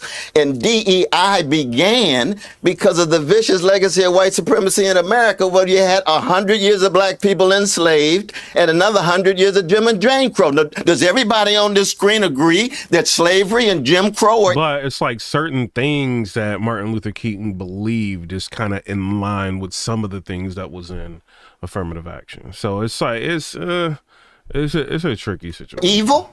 Yes. Can we get an agreement on that? Of course, but America was not a white supremacist nation. So we had to respond and we had to do something about it. We had to do something about it. What that meant was there was already some mediocrity in the system before the black folk and brown folk and others came in. It's called white male mediocrity. That had been part and parcel. There was white male excellence too. There was white male mediocrity. And the question became broadening the pool to make sure you had merit and those who deserved access. But what happened when you talk about the... So merit-based. You don't solve former discrimination with present discrimination. I'm not a social engineer. I want fairness. All right, don't talk over each other. Across the board. Okay. I don't want rhetoric. I want fairness across the board. Let me bring in Ben. My question, I don't dispute a lot of what Cornell just said, Ben, other than it wasn't really... But let me say this. Well, hang on. Let me just make the point. I want to make the point. It wasn't really the answer to my question, which was, has the pendulum of DEI swung too far, where actually the same problem that Cornell identified rightly about what was going on in the slavery years, completely right to say that, but has it gone too far now as a corrective tool where actually mediocrity has surpassed meritocracy, and who does that help when that happens? I think nobody. I would say, based on what we just saw out of the Biden administration in leadership, the answer is yes. But I go back to Martin Luther King's dream. If you look at Martin Luther King's dream, his dream was not to have people succeed or fail based on the color of their skin. It was to choose the best regardless of their skin color. It was more merit. And that was the dream he talked about that people seem to have forgotten. It was a dream he talked about in Memphis, my hometown, the day he was assassinated. He talked about the day. Hey, yo, we got 63,000 views on this video. Shout out to everybody. I see y'all hitting the 100s. This is y'all doing that. Shout out to y'all. And what his dream was not to have a Marcus Chapman said, this is funny. pie that is, okay, how many transgender people do we have in the pie, or gay, or lesbian, or black, or white, or Hispanic, and have a kumbaya pie. His goal was that you never judge someone based on the color of their skin. His goal was to say the best should lead. The best should succeed. It should be merit-based. It should not be based on if you're black, white, Hispanic, gay, lesbian. I don't even think he could have imagined. And then Christopher Shivery said, just hire and promote the best qualified candidate and end of story.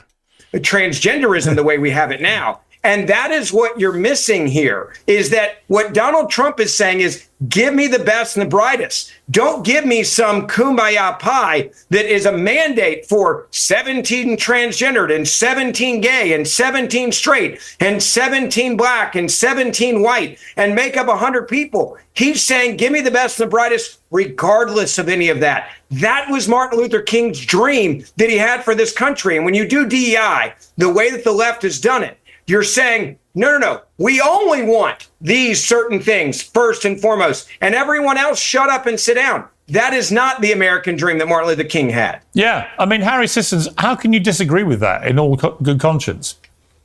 I don't even know what the hell he just said. He just ranted for like 2 minutes about absolutely nothing. Yeah, no, he just ranted for 2 minutes about absolutely nothing. You don't understand what he said. It was pretty damn clear, dude. Look, he wants to bring up MLK and his dream, and the idea that he supports Donald Trump while simultaneously supporting MLK is laughable. I think we need to have opportunity for everybody. We need to have opportunity for everybody. Just I'll explain it if you just stop talking. Nobody needs to hear you speak 24/7. I guarantee it. Donald, it's just ironic that he supports Donald Trump and MLK because, a lot of Donald Trump's policies are directly hurting a lot of the people that MLK advocated for. Even if you're talking about working class Americans, I'm happy to tell you again, if you would stop talking. Working class Americans, like with tariffs, for example, MLK spoke extensively about helping middle class Americans come up through the ranks. With these tariffs, it's just going to. Naval Dragon said, when I'm on a plane, I want my pilot to be the best pilot, not one hired solely on race, gender, or sexuality. Like, I agree with that. Like, if I have to have an operation or something, I want my doctor to be qualified. Like, I don't want it to just be because somebody's gender. Like, I don't want that. Raise costs for everybody. All these folks that make complaints about high price. I mean, even with a cop, this is like kind of controversial in a sense, but like, I want my cop to, like, if a cop comes up and dealing with a situation, I want them to know what they're doing. Bro, I will never forget, and I think this was like, I'm not gonna say like what type of person this was, but I had like an auto accident. Somebody hit me, right? And the person wrote up the report like it kind of was like almost like it was my fault. Insurance companies gonna do whatever they can to like try not to pay or whatever. I had to go down and get a copy of like the accident report because I'm like, there's no way. And I read the accident report, and this dude then wrote it up like I was the prop. I had to go to the police department and talk to him. I'm like, what is you doing, bro? I'm like, look at this accident report. Were you there? Like, this is you that you wrote it. I'm like, this was what happened. Like, how did you not? And then you had to fix it.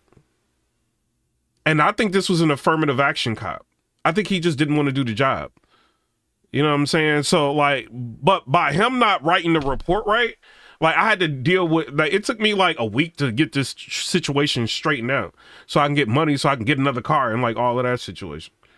But it's like, yo, like these affirmative action cops, bro, they don't be caring. You know what I mean? So people don't like that, but I think even like with different situations, like when you're dealing with management in certain companies, when it's like that affirmative, that DEI, you might get certain type of people. Like I talked about before, I was at Best Buy, And I don't want to go into the whole situation, but it was one of them dudes wanting to be girls, like, type of thing. You know, and this person had a saucy attitude I had to deal with. And it was like, yo, why am I even dealing with this attitude? You can't say nothing. You know, I did say something, but the manager didn't, you know what I mean? It was the manager. So, you know, what are you going to do? You know, and that person, was they in that position because they was qualified? Or was this a DEI situation? I don't know. You know, but DEI, affirmative action, I got my opinions about it. Prices for 4 years. Which like, you know, 25% tariffs on Canada, where we get a bunch of our lumber and our oil, for example. That'll make everything more expensive. And 10% more tariffs on China, 25% tariffs on Mexico. My God, this stuff is going. Every major economist agrees that this stuff is going to raise prices. So when you're saying, "Oh, I support MLK and I support Donald Trump," please acknowledge the hypocrisy of yourself. And also, somebody said, "No lie, what is Trump doing for you again?" I bought a house under the Trump administration. I did a YouTube video having like over $100,000 in my account at that time, like during the Trump administration. I was trading, like having lovely stock market days under the Trump administration. Traded Bitcoin, buying whole Bitcoins, all of that on this channel. Like, I mean, a lot under the Trump administration. I felt like I was thriving under the Trump administration. If you're not going to do reparations, at least give people a fighting chance. And I felt like the economy was doing so well, I had a fighting chance. You know what I mean? Like, it's how I felt. Said in the Washington Times today. Self-control. Look at what was said in Canada's newspapers today. If you look at what you just said today, what you don't understand is it's called leverage. And if you look at the markets today, they're responding to the idea that there's not going to be a 25% tariff on oil and liquid natural gas coming out of Canada. You know, Donald Trump just talked about the one thing. Okay, so Jeff said everybody talks about these tariffs are going to do this and do that. Then why didn't Trump, when he was in office the first time, why would it happen now? I mean, he didn't really need to do it. Like, there wasn't like a huge spending deficit when Trump was in office. Like, he really went into the deficit during COVID. Before then, it wasn't like he wasn't spending like mad money. Like, the country wasn't in this situation. There wasn't like a Ukrainian war and, you know what I mean? Ukraine versus Russia, Israel going at this, the Hamas. Like, none of that was going on when Trump was in office. Like, I don't know if y'all remember this. Like, there were no new wars under Trump. He was one of the only presidents that had no new wars. So he didn't need to do that. Now we're in this situation, like, that we're in, instead of like Joe Biden, which a lot of people love for some reason. I have no idea. Like, this Kamala man right here is arguing in favor of Joe Biden, even though he shut down TikTok and that's where he makes his money. Joe Biden is like agitating these wars and he wants them to continue to go. And you know how they're going to get money to be sending to Ukraine and different countries? They ended up hiring 80-something thousand IRS agents. Why do you think they hired IRS agents, 80-something thousand of them, to go after millionaires? No, it's to come after you and me. They just announced that the IRS is now using AI to figure out what is going on in people's bank accounts. So they can figure out how to get more money from people so that they can send that money overseas.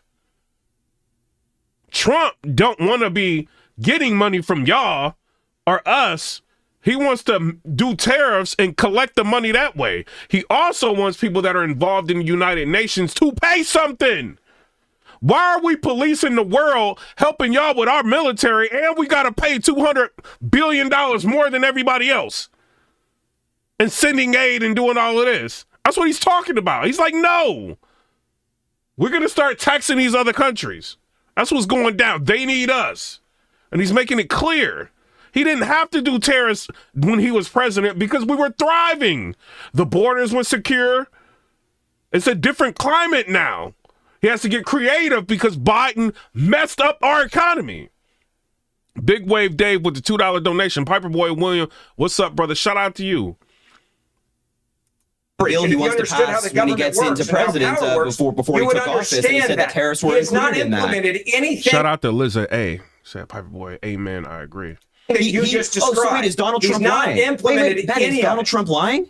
Is Donald Trump lying about putting in tariffs then? Look, I didn't know. Harry, let me jump in. Harry, if you read a book called The Art of the Deal, which I recommend you read, it's very entertaining. The Art of the Deal actually involves knowing how to leverage, right? It's a key part of doing business, is that you don't always show your hand off the top, Harry. Anyway, look, there's a bit too much bro energy raging. We're going to have a little break for the bros for a couple of minutes. We're going to bring in... And these are the dudes that believe we need more, like, windmills.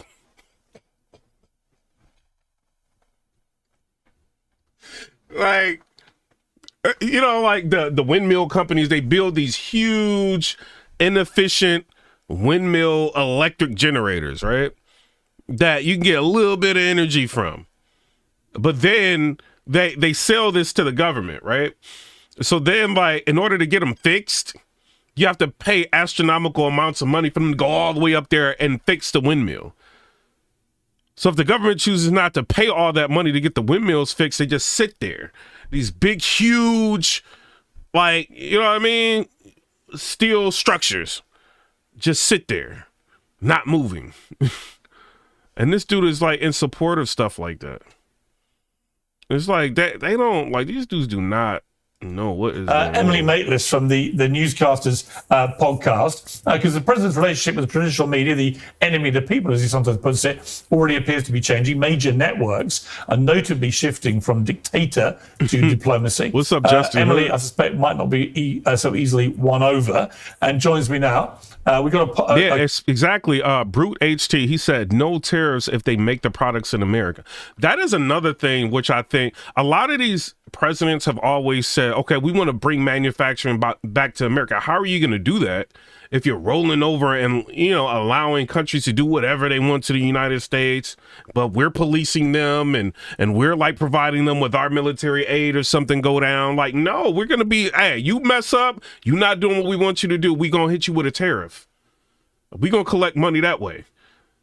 And they can get mad if they want. If you Mexico and tariffs start hitting, like he said, if y'all don't start controlling the flood of people coming over into America, we're going to give you a 25% tariff. And if you don't like that, you're going to get a 75% tariff. And if you don't like that, you're going to get a 100% tariff. And then what did that lady that's running Mexico do? She did a speech and she was like, well, Trump doesn't understand that can affect the purchasing power of Americans, like with all the vehicles that end up shipping over there to America.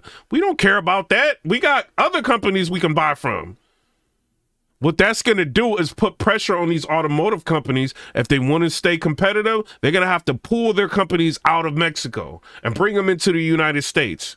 And then Trump said, hey, I'm an advocate for people coming over here legally. If you want to be a United States citizen, you want to do it legally, that's cool, because we need more Americans and we need more people that to work some of these jobs that may end up coming back to America. You know what I'm saying? So, I mean, all in all, how can you get mad at the dude? You know, like, I mean, if they don't like the tariffs, then they got to abide by our rules. Period. End of story. We are America. And why do we got like a Gulf of Mexico? No, it's Gulf of America. Thug life. This is America. We need to be proud of being American. Why are we not proud to be an American? Everybody want to come here. Jamaicans want to come here. Africans want to come here. Chinese on TikTok, like pushing anti-America propaganda, making you think China is better than America. Chinese people want to come here. They don't want to go back to China. Stop believing the propaganda. I was in Switzerland talking to mad people and they want to come to America. I went to Mexico. Oh, you already know they want to be in America. You go to Brazil, they want to come to America. Spain, you know what I'm saying? They want to be in the States. So if this is one of the greatest countries in the world, treat it like that. Who are these people out here in the United Nations? You ain't chipping in. We putting all this money up for Ukraine and doing all. Now y'all got to do something. You catch one of these tariffs. Wait a minute. Shout out to Trump. Y'all think y'all is. Catch this tariff. Let them get mad. I don't care. Why care? Let people get mad. When they get mad, they're going to start thinking, right? They're going to start acting. Let them get mad. A clip of her here talking about Trump. When Donald Trump talked about the eating cats and dogs, half of America was just thinking, this is bad. I can't believe what he's saying. This is going to be the end of him. And Lug said, this is real talk from Cali. Shout out. Yo, I think they're going to end up turning Cali red. But, you know, like they wanted to stop Biden. He didn't care about North Carolina. He was like, yo, let's go and try to help the California Palisades. Because they got social media followings with like millions and millions of people. Like them people start turning red. Their influence is crazy. They don't want to start losing all that. Harry, I'm so sorry. I'm so sorry. So, Emily, you're in DC, and what I've been really struck by with Trump's win this time, and I felt it for a while, is the complete lack of the same resistance that existed 8 years ago. No great marches, no great protests. The media, much more supine, much more respectful now to the reality, and so on.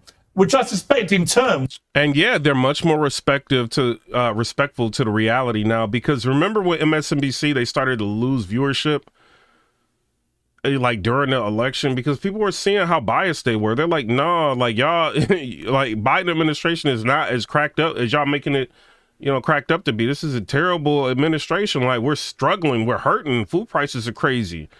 Like people are complaining about rent. It's a record number of homelessness. Like, no, like, get out of here. People stopped listening to that. And they started tuning in more to Fox News, Candace Owens, different alternative media outlets. Like, people are like, nah, we're not dealing with that. And so, like he said, like, people are becoming more respectful. They have no choice but to get in line with the thinking of Americans. Bro, you had a record number of Democrats voting for Trump. He had, like, bro, the young people, I forget what percentage. It was like a pretty good percentage he got the young vote. And so he's popular with the young people. I think a lot of that was the help of Aiden Ross and all of that. But he got a lot of support from young people. It's just people don't care no more about the left. Like empty promises. Like, what are you going to do to make my life easier? That's what people care about. And when you got somebody up there on the podium talking about, oh, well, we're going to do away with taxes on overtime and we're going to do away with taxes on tips and we're going to do away with, what I'm saying? He's talking for the working man. Kamala Harris started to parrot that. Right? Trying to mimic him. And he didn't already said it first, like in her campaign. Why didn't she start out her campaign saying it? She just went with the talking points that was working and tried to act like they were hers. People saw right through her. She was a robot. Like, no, we're not voting for you, lady. We'll bring the best out of Trump, not the worst, because he's by nature a pugilist. But how do you feel about it? Are you sensing that as well? Yeah, I am, completely. And Washington feels very odd this time, partly, obviously, because the whole ceremony moved indoors, the rotunda, the streets are really empty, the mall was completely empty, and I guess a lot of people who'd kind of come to see him because of the cold just stayed indoors. There was a protest last night, but it wasn't huge. And I remember the morning after Inauguration Day was a Saturday, and the Women's March basically took over the whole of DC. And we reckon there must have been 1 million people on the streets then. I don't think we're going to see that again. And partly I think it's just a fact of novelty. It's we're sort of all feeling the same muscle memory, maybe of 8 years ago, but you don't have George Bush, standing there saying, what is all this, batshit talk, because we're slightly more used to it. We know what Trump looks and sounds like. We know what he wants to do. And the American Carnage speech even of 8 years ago, I thought was pretty much echoed today. I mean, I didn't find it any more moving or any less moving. It certainly wasn't particularly gracious, but it kind of did what it said. He gave us a shopping list of everything that he wants to get done. And I think we're just more... And we believe him. We think he can get it done, is what it is. Let's go to my girl Candace on. Shout out to her. Let's see what... usually would see. She talking about them, the Elon Musk hand gesture. As quick, as you point out, it was very quick, but it was in a moment of intensity for him as he came out dancing, and then he did that. He did that. He did that. And our viewers, I mean, it was quick. It was very quick. And he came out dancing. They don't even know what to say. Don't worry. Leave it to Twitter. Leave it to X, or rather, leave it to two Democratic strategists, Sawyer Hackett, who wrote this on X. Our new co-president, Elon Musk, gives a Nazi salute on day one of the Trump presidency. Oh, this is what they mean when they say we're so back. That must be what we mean, obviously. I'm sorry you guys didn't get to page 495 of the Project 2025 handbook, or you would have known. You're going to start seeing these hand signs coming at you real quick. She is funny. What do y'all think about all that? Yeah, novel dragon. I don't think it was either. Lauren Grimes. You know, hey, Candace Owens was defending Janet Jackson over that Kamala Harris situation. Another tweet here from JoJo from Kamala. What's her name? Candace Owens. Woo! This person, she writes, if you are not outraged by this, you are not paying attention. If you are not outraged, I want you to know that it is because you are not paying attention, okay? And Anya backs this up with the historical fact that I don't even know if it's real or true. This user writes, grandson of Nazi party members Elon Musk throwing up Nazi salutes at the U.S. presidential inauguration, while the crowd of Republicans goes wild with applause and cheers. We're so back! Obviously, that must be real. It must be true. It's on CNN. It's on X. It's trending. Yo, Joseph said Elon moves up there hitting the dab. And obviously, they couldn't even give us 24 hours without referring to us all as Nazis. Like I said, it feels like a warm blanket, like we're back in 2016. Mike Gibbs.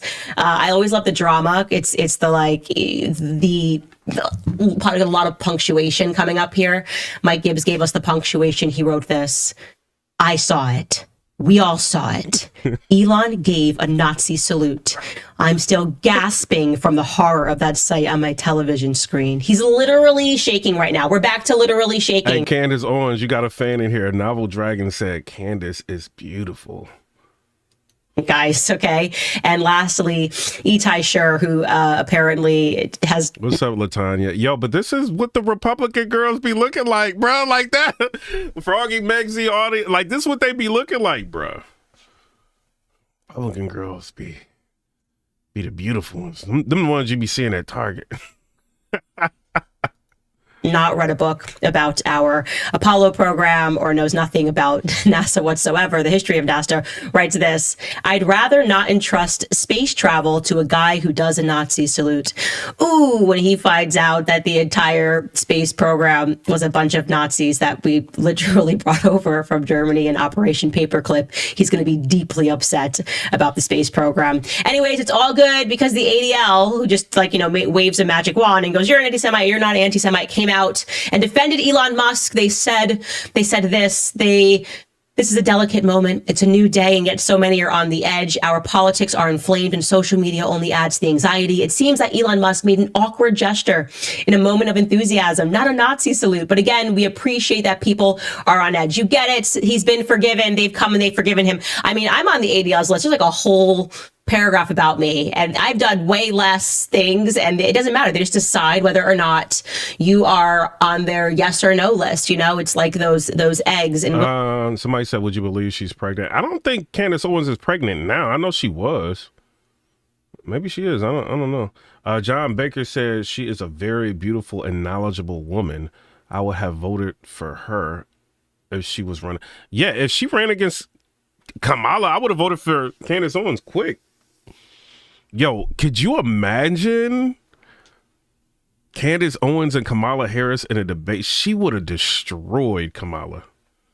That's why I think she needs to be like, not Speaker of the House, but like, what do you call it? Like when they come out and talk, like what the black lady is, like, like at the press conference.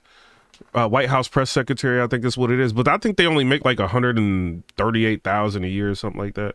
She make like way more doing like YouTube. But she should be like, she should have something, to be real. Like, cause she opened a lot of people's eyes about Kamala Harris. Remember, she was breaking down her family tree and then found out that she's got, connections to, don't want to say it. So, communism.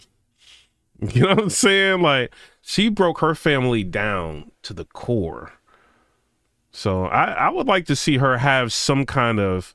Then she was revealing that what is Kamala Harris's grandmother's name?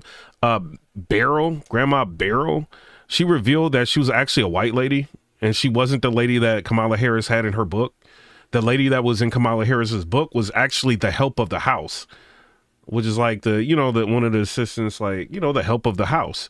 It wasn't her grandmother, and Kamala Harris was painting the lady out to be her grandmother. And so Candace Owens revealed all of that. She was like, no, her grandmother is like Irish and Jewish. Like, she's not like, so Candace Owens like showed people a lot of things about Kamala Harris I didn't even know. Then we started looking through like Kamala Harris, like on the channel, trying to figure out. We found out Kamala Harris spent her formative years in Canada. She went to high school in Canada. She started out college in Canada before she came back to America.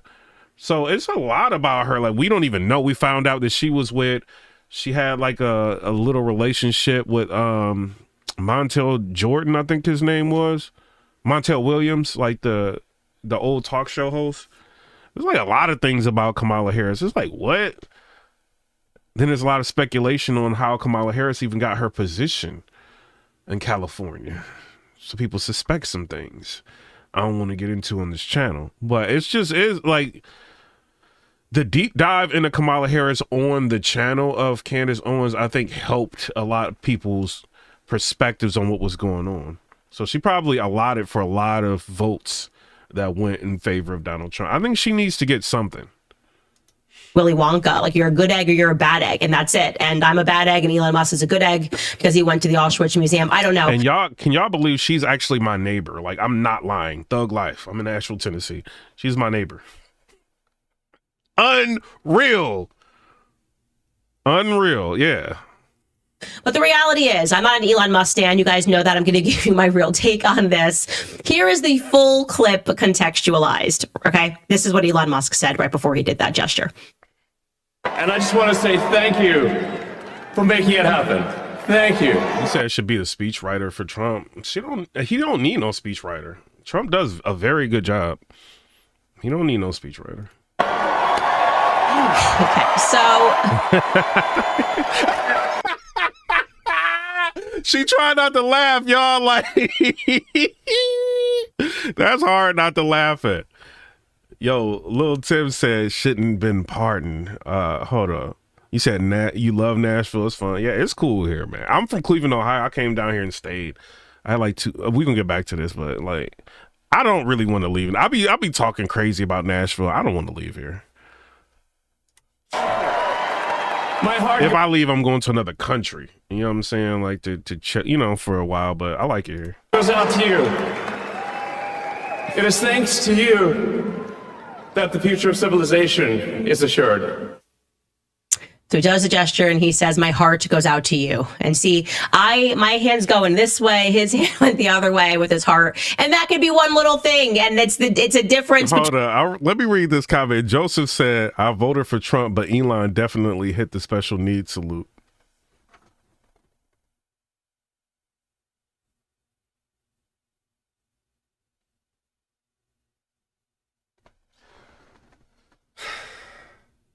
Joseph is crazy, bro. Froggy Megsy, my internet wife, said, how about those Buckeyes?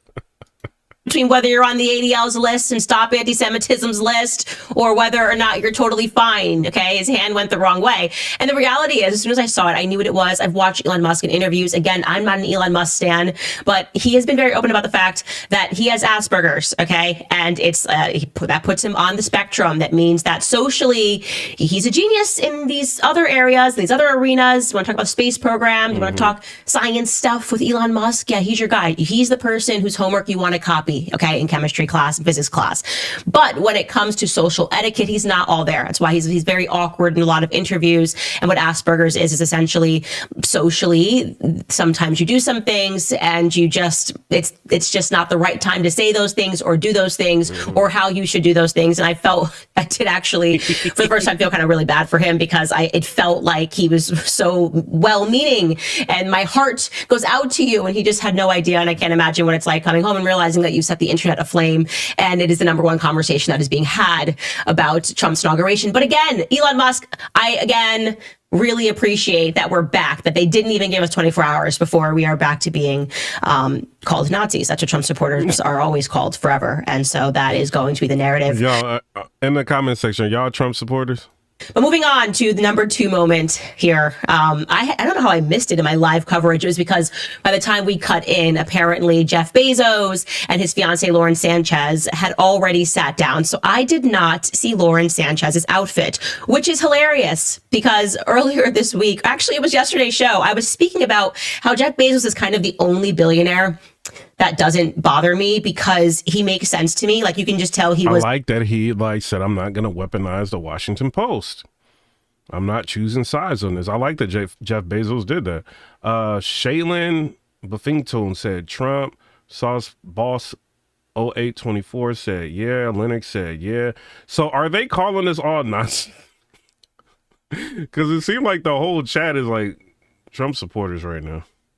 Was like super dweeby, worked really hard, created this business, threw himself into it, and then realized, oh my gosh, I'm the richest man in the world, and now I just want to have like a bimbo blow-up doll. And he just went out and got that, and he doesn't seem to involve himself too much in the political scene. He's just always out partying with Lauren Sanchez, his now fiance. I had no idea she wore this to the inauguration. I am like just stunned. She is quite literally wearing a bralette with her boobies are out. I mean, there's no other way to say it. She's got the children out, and they're not, it's very strange to think that this is an acceptable thing to wear. And again, very on brand for them in their relationship. He's into that. He likes that. I don't know if this is like a relationship kink, but it is the most inappropriate thing that you could possibly wear. First of all, he's your fiance. Who are you taking these puppies out for? Like, he is your fiance. Have some respect, have some decorum. But like I said, I feel like it's their thing. And so people are understandably going, this is so disrespectful. He has the money not to be respectful. That's it. He's so rich. He can just buy himself into this. He doesn't even have to respect the office. He can just bring his fiance, and she has her helicopter license. They're flying around Saint-Tropez, doing their thing, and that's what she likes to wear. But what was really funny is people capturing the Zuck gaze. So some of us have wondered if he's a lizard. That. This might mean that he could be. She says some of us have been wondering if he's a lizard. Candace be wilding on people. Human part-time. He might be like a humanoid or something, because he. Oh yeah, there it is. He just went ahead and decided to take a look, and he's wondering, can I afford this? Can I afford this more than Jeff Bezos can afford this? And I think your wife, when she catches this, is going to be deeply upset. Zuck, don't even think about it, okay? You're still a lizard in my book. Anyways, another internet meltdown moment. Of course, we knew this was going to come, but again, it's so soon. It's so quick. We're kind of back to the emotions of 2016 when they were showing us pictures and saying that these kids were being left in cages at the border. And oh my gosh, look at how these kids are being treated at the border because of Trump. We're supposed to feel really sympathetic for people that are trying to break into our country. That's like kind of the running theme. Melania. Y'all catch that? And she was like, we're supposed to be sympathetic for the people that's trying to break into our own country. She be like, yo, I rock with Candace Owens, bro. Like, I rock with her, man. Amigos, Trump says you got to go. He's doing all sorts of things. He's ending birthright citizenship. He's designating drug cartels as terrorist organizations. But one thing that he did that they instantly started trying to make us cry about was he ended the CBP One app. Okay, it's an app. and it went bye-bye. I'll explain to you what the app does, but I got to show you what this Washington Post reporter, Arelis Hernandez, tweeted.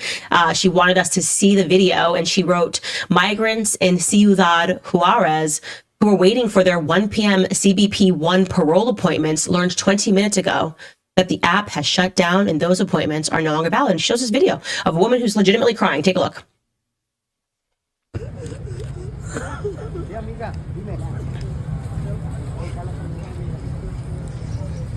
And you can see, obviously, in this video, in case you're listening on audio, everyone's got their cameras out, which means with a lot of speed and great reception, they instantly sent this to a Washington Post reporter and basically wanted to show, how horrible Trump is. How could you do this to this woman in Ciudad Juarez? How could you send her home? How could you tell her she has to stay home where she is? That's terrible. And if you're not crying, it's because you're a bad person. I am not crying. Actually, this was the mandate. This is exactly what we wanted Trump to do, okay? Our borders have been porous. It has been a disaster. And the CBP-1 app... That is kind of crazy, though. Like, you're sad because somebody has to stay home. Yo, the left be crazy, man. I like how she be low-key calling them out on they mess. Was very popular because it was essentially an online lottery system that just grants appointments to thousands of people daily at 8 border crossings. It's like unimaginable. I didn't even have to explain that to you. Like, Candace, what do you mean? It's just like a lottery. Hey, you person sitting in Ciudad Juarez, want to come to America? Yeah, let's do that. And they're able to enter the U.S. under an immigration parole, and the president has the authority to exercise that. And Joe Biden exercised that authority more frequently than any other president since that program had been created since 1952. So just millions of people were coming into our country. This woman through a lottery system, and so Trump revoked the lottery ticket. And I have to say, given everything that's happening in our inner cities, I feel nothing. I feel absolutely nothing, but that could partially be due to the fact that I'm pregnant with a boy again. I tend to feel less, and I want to feel more. I really do want to feel more.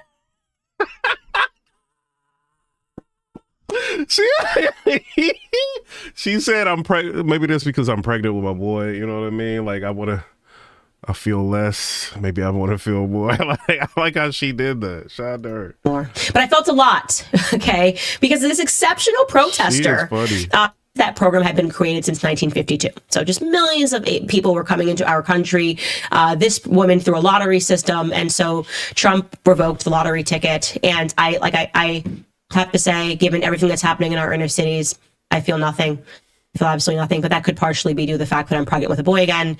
I tend to feel less, and I want to feel more. I really do want to feel more. But I felt a lot, okay? Because this exceptional protester, I had missed this yesterday. Of course, there's always protesters. We've got to protest Trump. We've got to protest for the next 4 years, okay? But this person got really clever and... Oh, somebody just super chatted her $100. Man, y'all Republicans are rich.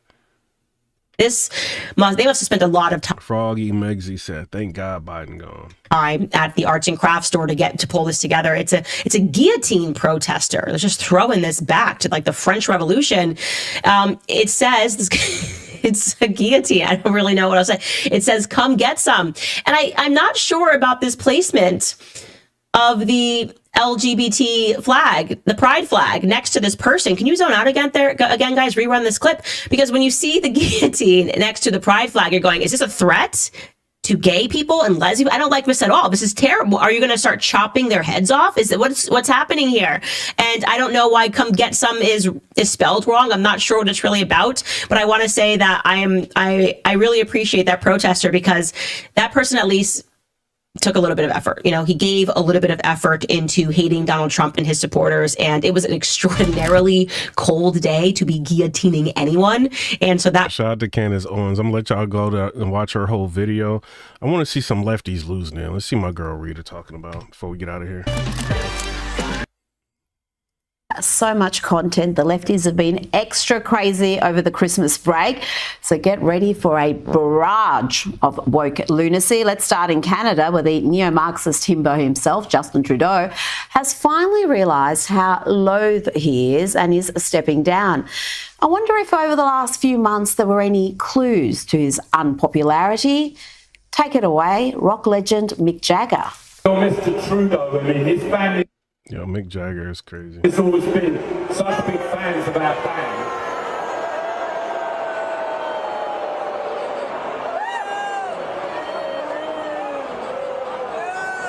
By the way, congratulations on the Canadian soccer team.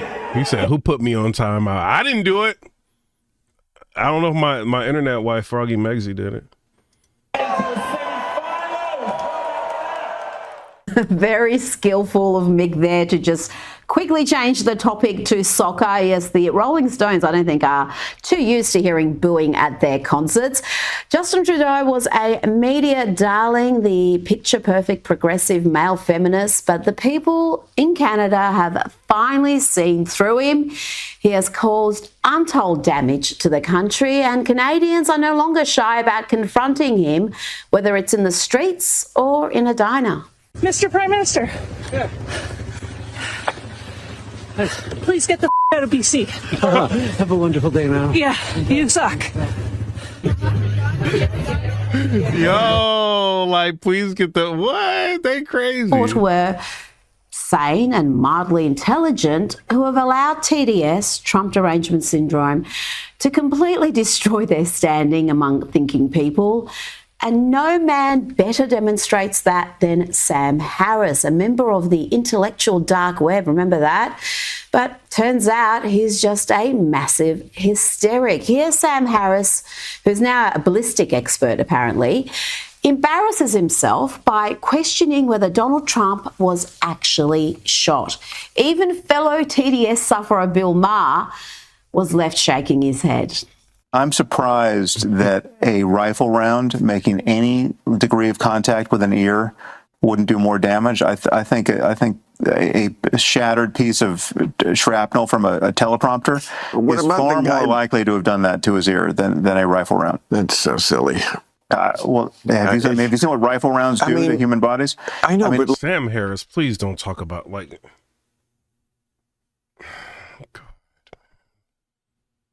Like, if it just hit it by the slightest possible degree, it just, it makes much more sense. The guy behind Well, no, but I do. No, there's no question there were rifle rounds flying. I mean, someone was killed. I'm not debating that at all. Oh, he acknowledges that Corey actually died. I mean, what an absolute disgrace Sam Harris is these days. And if you think I'm being too hard on him, remember this from a couple of years ago when he said he didn't even care if Hunter Biden had dead bodies in his basement. This guy is deranged. I mean, Hunter Biden, at that point, Hunter Biden literally could have had the corpses of children in his basement. I would not have cared, right? Now I'm going to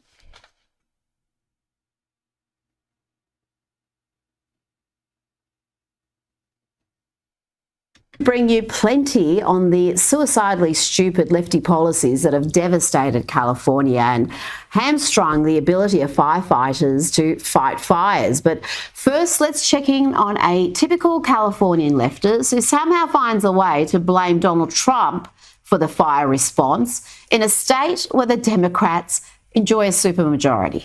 So we should have seen this coming. Instead of reaching out with compassion to the people in my city, Los Angeles, for losing everything in the fires, miserable Trump and his cronies are politicizing it, of course, for their own advantage. They're blaming Gavin Newsom, they're blaming the Democrats. Funny, he doesn't blame the red states for hurricanes and tornadoes and floods. No, he's a miserable man out for his own good. And by the way, he doesn't believe in climate change. It's a hoax. So you know what? We are in big trouble. Where do you start? Well, the difference between hurricanes and tornadoes and fires is you can't cause a hurricane or tornado or fight a hurricane or tornado. You can only do a stellar rescue and recovery job, which Ron DeSantis and others like him managed to do.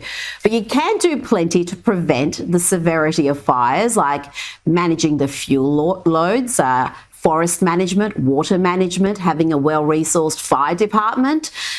Plenty, and we'll speak about that a little bit later. But first, let's check in on just how violently deranged the left have become, where they literally defend and indeed celebrate murder on the streets. So the CEO of the multi-billion-dollar United Healthcare Insurance Company was shot and killed this morning in New York City. And I will say that it is pretty tragic that the shooter was only able to get one of them. But it's a good start. I mean, it's a good foundation. Good. We can only move up from here. And before any of you come at me with, "Oh my God, I can't believe you'd say that," go yourself. Seriously, go yourselves. Now, bring you worrying news about Rosie O'Donnell, whose TDS may be causing an outbreak of herpes. And look what No, she didn't. Yo, Rita is wildin', man. I have on my lip. Everybody's been saying you have herpes all this time, and I never had a cold sore in my life. And now I have a cold sore. And it makes me think that perhaps this weird pimple that had a tiny little head was a cold sore too. So I don't know. I will let you know tomorrow if I do in fact have herpes, as some of the taunting from the MAGA people in the last couple of weeks. Hasn't it been fun, ladies and gentlemen, to be standing in direct opposition to everything he is and represents? What happened to her mandible? Like, I don't know. Did she just probably when she lost all that weight or something? Now she's older. Not making fun of her, just like she looks like mad different, like right here. And always have been. And always will be. She's right. The feud with President Donald Trump goes a long way back, years and years. You might remember this from 2016. You've called women you don't like fat pigs, dogs, slobs, and disgusting animals. Your Twitter account... Only Rosie O'Donnell. No, it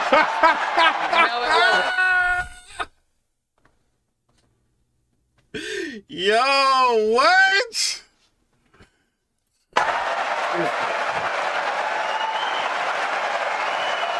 Your Twitter account... Now, let's check in with leftist Supreme Court Justice Ketanji Brown Jackson. She's now made her Broadway debut, yes, in a production called & Juliet, which is a queer twist on Romeo and Juliet. Of course it is. Female empowerment. Yo, they changing up Romeo and Juliet now. Sick. That's ridiculous, man. Which makes me think I can't play music. She got a different license. It's pretty incredible. And if you want to see the decay, the lawlessness that exists in parts of America, then this clip demonstrates it perfectly. Here you have thieves threatening to call the cops on the storekeeper if he doesn't open the doors so Megyn Kelly been MAGA. What are you talking about? they can take their loot home. Oh, look at the lefties like looting the place. door. What? Open the door. Put that down. Okay. Go ahead, put it over there. Don't touch me. You don't have the right to touch me. No, not on my kids. Okay, go ahead. Call him. Call him. Call him. Call him. You can't touch me though. Call him then. Go ahead, call him. Whoa. Put that down. Come on, now The sense of entitlement is off the charts. Let's look at a new Netflix program. I think this is a movie. But come on, like, Rita. How you know they left wing? You know what I'm saying? Like, looks like it was made by the jokesters at Babylon Bee. This is a true story. This is not something they've made up, but I've got to say, as lefties often do, they will destroy the telling of this important story with their usual self-delighted idiocy. This is a movie called 688 starring Oprah. hold on, let's do this real quick. Shout out to Rita, man. You said felonies walking around out the door. Hold on, let me do this. Yeah, look, I was prepared for shock and awe. This is just shock and awful, as far as I'm concerned. I mean, if David is 100% right, this could be interpreted by some people as a green light for right-wing political violence. That's not his intention, but it can be interpreted that way. Because why do you put people in jail? 3 reasons. You want to incapacitate dangerous people. You want to punish people for doing bad stuff. And you want to deter people from doing the same thing again. It looks like the federal government is no longer in the deterrence business when it comes to right-wing political violence. That is scary to me, and I am a criminal justice. What makes him like say that though? He's just talking. Fanatic. I love to see people coming out of prison. But usually when somebody comes out of prison, it's not right after they beat up a cop. Maybe they did something else. And there's some idea that they've confessed, they've apologized, they've rehabilitated themselves, they've done some action, and then we say, now you get a second chance. This is a very dangerous thing that happened tonight, among many others. This is not shock and awe, it's shock and awful. Listen, until they start to take accountability for what we've seen over the last 4 years, I don't want to hear anything about this. There are a lot of people, in my personal opinion, who are wrongfully jailed, wrongfully imprisoned. And if you are a criminal justice fanatic, then that means that you want to hold Nancy Pelosi accountable. Number one, Trump never told anybody to attack the Capitol. That's a lie. Number two, he said, go and make your voices be peacefully and patriotically heard. Let your voices peacefully and patriotically, like, no, you know what I'm saying? Let your voice be peacefully and patriotically, no. He didn't tell them to attack anything. And this is a fact, he actually offered the National Guard to Nancy Pelosi. And I also believe that this was absolutely positively more behind it, but we don't want to have that conversation. But instead of us releasing the files and getting to the bottom of it and actually releasing all of the documents that the federal government hopefully releases as a result of Trump being back in office and the transparency that he's operating with, then I don't want to hear anything from it. The reality is that... why are they not talking about the January 6th committee being pardoned? Why are they not talking about... Because Trump did, like, after he was inaugurated, he did a speech saying, like, you know, the corruption and the pardons that he found out were going on, like, during his speech and, you know, everything. But it's like, the January 6th committee, like, why were they pardoned? Like, what was the situation with that? Like, why is CNN not talking about any of this? CNN and people like Van Jones is absolutely positively disgusted at the fact that Biden's legacy is tarnished by all of these things. I don't think that I've heard Van Jones at any point actually hold Biden accountable for some of the things that he's done. We have seen zero, and when I mean zero, I mean zero. We've seen zero visibility from people like Van Jones discussing, or at least... Shout out to all his. He said, amen, brother, I like you. Deontay Kennedy is a member on the channel. Shout out. Get your memberships. Thug Life. He said Thug Life. Shout out to you, Deontay Kennedy, for supporting. As far as I'm concerned, I haven't seen it. I haven't seen any of these people on Unknown said, so we are lucky that Trump sends our money to Israel. When did Trump start sending our money? Like, what are you talking about? He just became president.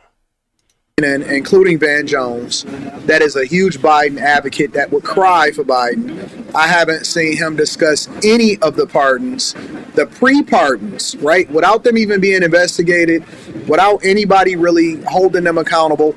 He's already pardoned Liz Cheney and Dr. Fauci. I haven't seen anybody discuss that or have a conversation as to why Biden would do so.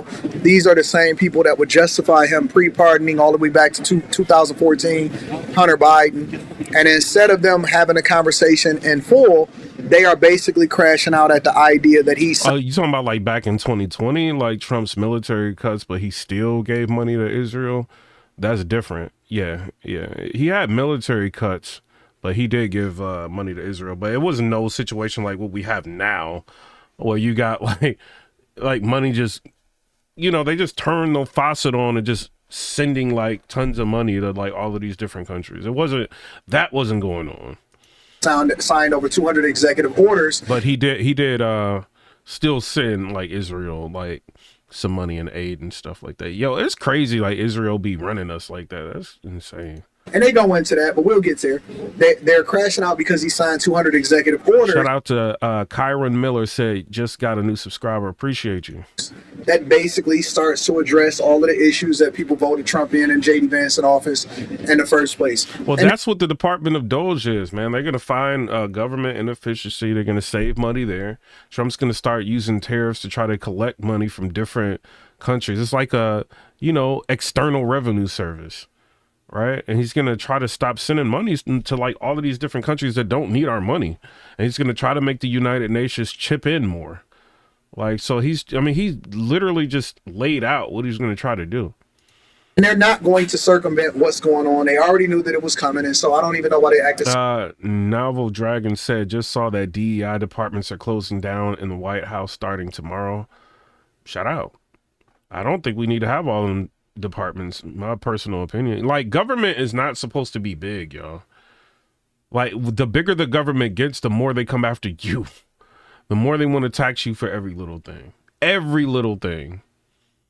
Like, nah, man. Like, we don't need big government. We need smaller government. Like, all right, so let's just say you lose your job, right? And you got to get on unemployment. Try getting unemployment. I don't care what state you in. Do you think you can just go down to the unemployment office? Oh, set an appointment. Oh, you know what? We handle all of this by phone now. And you got to try your best to try to get through all. You're going to spend the whole day on the phone trying to get approved for unemployment. And these are like services that we're supposed to have just in case something happens. And they're ineffective, inefficient. You know what I mean? Like, they need to, like, the government don't really be working for us all like you think. It's crazy. Surprise, but this is the way in which they're operating and they crashing out now. We'll get there. Very dangerous thing that happened tonight, among many others. This is not shock and awe, it's shock and awful. With me now is Massachusetts Democratic Senator Elizabeth Warren. Let me ask you about what you think of these pardons and commutations of the January 6th. Look, it attacks the very foundation of our democracy because it tries to whitewash what was clearly an insurrection. People died. What is Pocahontas talking about? Like, what is she saying? She been lying since she got here. Like, what? Remember she was trying to say she's like an Indian or whatever to get through school. Like, she be wildin'. Like, this lady is ridiculous. That property was destroyed. People were injured. Police officers trying to defend the democratic process died. And the idea that now Donald Trump and his Republican friends are just coming in and trying to whitewash the whole thing and pretend not only did it never happen, it was nothing but a picnic. And that's just not going to work. He seems to have a lot of new friends, too, who appeared today. I'm wondering what you made of what you think the message President Trump was trying to send by having, Tim Cook, Jeff Bezos, obviously Elon Musk, all the others, Zuckerberg, front and center in the rotunda, right next to, across the aisle from former presidents. I will give Anderson Cooper a little credit, though, right? Even though he's like on the left, he was grilling Kamala Harris when she went and had the town hall meeting, and she was being asked about the border. Like, he wouldn't let her like offer the question. He was like, "Well, don't you think you guys should have did something about the border years ago?" She tried to skate away from it. He kept like asking her about it. And then he ended it with, "So are you going to do something about the border?" Like, close up the border. Are you going to do something about it? And she was like, we'll have to see. He was getting her. She was looking at him like, what? Like, what side did you on? He was at her. Like, so shout out to him. I got a little bit more respect for Anderson Cooper. And what message actually sends to you? So I think there was a double message. I think one message is pay to play. You want to be Donald Trump's friend? Write a check, buy some Bitcoin, whatever. But I think the second message is really who this government is going to work for. Front and center right there. It's going to work for the billionaires. Oh, Listen, until I see Congress have term limits, I don't want to hear anything about how it's working for the billionaires. The things that we see happening as a result of all of them coming together, because we don't want a divided America. We want everybody working together. And so one of the things that I've seen so far, without him even getting into office, but now that he's been in office at least for a day, is that one of the things that we're removing is censorship. Notice how they don't talk about how the Biden administration tried to censor, control the media, and also tried to leverage their political might and power to have Facebook and other platforms censor you, censor Americans. We experienced mass censorship during the pandemic, which is one of the reasons I think that they were able to steal the election back in 2020. I do not believe that Biden got 83 million votes. You cannot pay me to believe that. Impossible. He got 11 to 12 million more votes than Obama when he was in office. Never. Not in a million years. You telling me that Biden was a much more popular president than Obama? Get the hell out of here, bro. And so what we seen the Biden administration. It says Elizabeth Warren is valued at about $7.5 million to $12 million, her net worth. And she want to sit in front of y'all and act like she one of the poor people. I'm telling you, man, like these Democrats be hilarious. Leverage social media, leverage the Justice Department in order to control what was going on and who could and who couldn't say what, which basically fundamentally upends everything that we believe with our Constitution and what America is really about, especially with regard to free speech. We seen that. Mark Zuckerberg admitted it. We also seen Elon Musk release the files on X when he bought Twitter, that basically showed that they were throttling and censoring censoring Republicans and censoring people that had a difference of opinion and what it is that they believed, and they were trying to control what was going on in the media, and we don't even know how long they've been doing it. So until Elizabeth Warren actually gets honest about the whole thing, only thing we've seen amongst everybody and all of these guys that are coming together that are part of the hold on, Trump. I heard Trump is like kind of going in on the reporter. Let me see what's going on. Mr. President, you're a president who has long said that you back the blue, but aren't you sending the message that assaulting officers is okay with these pardons? No, the opposite. In fact, I'm going to be letting two officers from Washington Police, D.C., I believe they're from D.C., but I just approved it. They were arrested, put in jail for 5 years because they went after an illegal, and I guess something happened where something went wrong, and they arrested the two officers and put them in jail for going after a criminal, a rough criminal, by the way. And I'm actually releasing. No, I am the friend of police more than any president that's ever been in this office. Wait, how do you think that Trump is not for police? Like, why would this reporter even ask him anything like that? More than 400 of the people that you pardoned, though, assaulted officers. So I want to ask you about the Vice President, J.D. Vance. He said, this is a week ago, he said, if you committed violence on January 6th, obviously you should not be pardoned. Why is your vice president wrong? Well, only for one reason. They've served years in jail. They should not have served, and they've served years in jail, and murderers don't even go to jail in this country. And we had 1,500, we have 16 under review. As you know, we commuted about 16 of them because it looks like they could have done things that were not acceptable for a full pardon. But these people have served years of jail, and their lives have been ruined. And in many cases, listen to me for a second, stop interrupting. They've served years in jail. And if you look at the American public is tired of it. Take a look at the election. Just look at the numbers on the election. I feel like a lot of Americans want the people from January 6th out of jail. What do y'all think? I mean, how many years do they need to be in jail? Like, come on, like, I don't think like a lot of them did anything that warrant them being in jail for like 5 years. We won this election in a landslide because the American public is tired of people like you that are just one-sided, horrible people in terms of crime. You don't talk about all the people that have been killed and what happens to those murderers. Yeah, imagine the president standing there telling you you're a horrible person. Yo, he just gotta sit there and take it. That's what you get, bro. Asking one-sided questions. Murderers get no time. You take a look at some of these DAs. They go after political opponents, but they don't go after people that shoot people in the street. They're caught. They know where they're living. They know everything. They don't even go up to pick them up anymore. They just let them live there. They know all about it. They have their pictures. They have the tape of the shooting, and they don't even go up and you're talking about this. No, we pardoned people that were treated unbelievably poorly. In the history of our country, there's never been anything take place like this.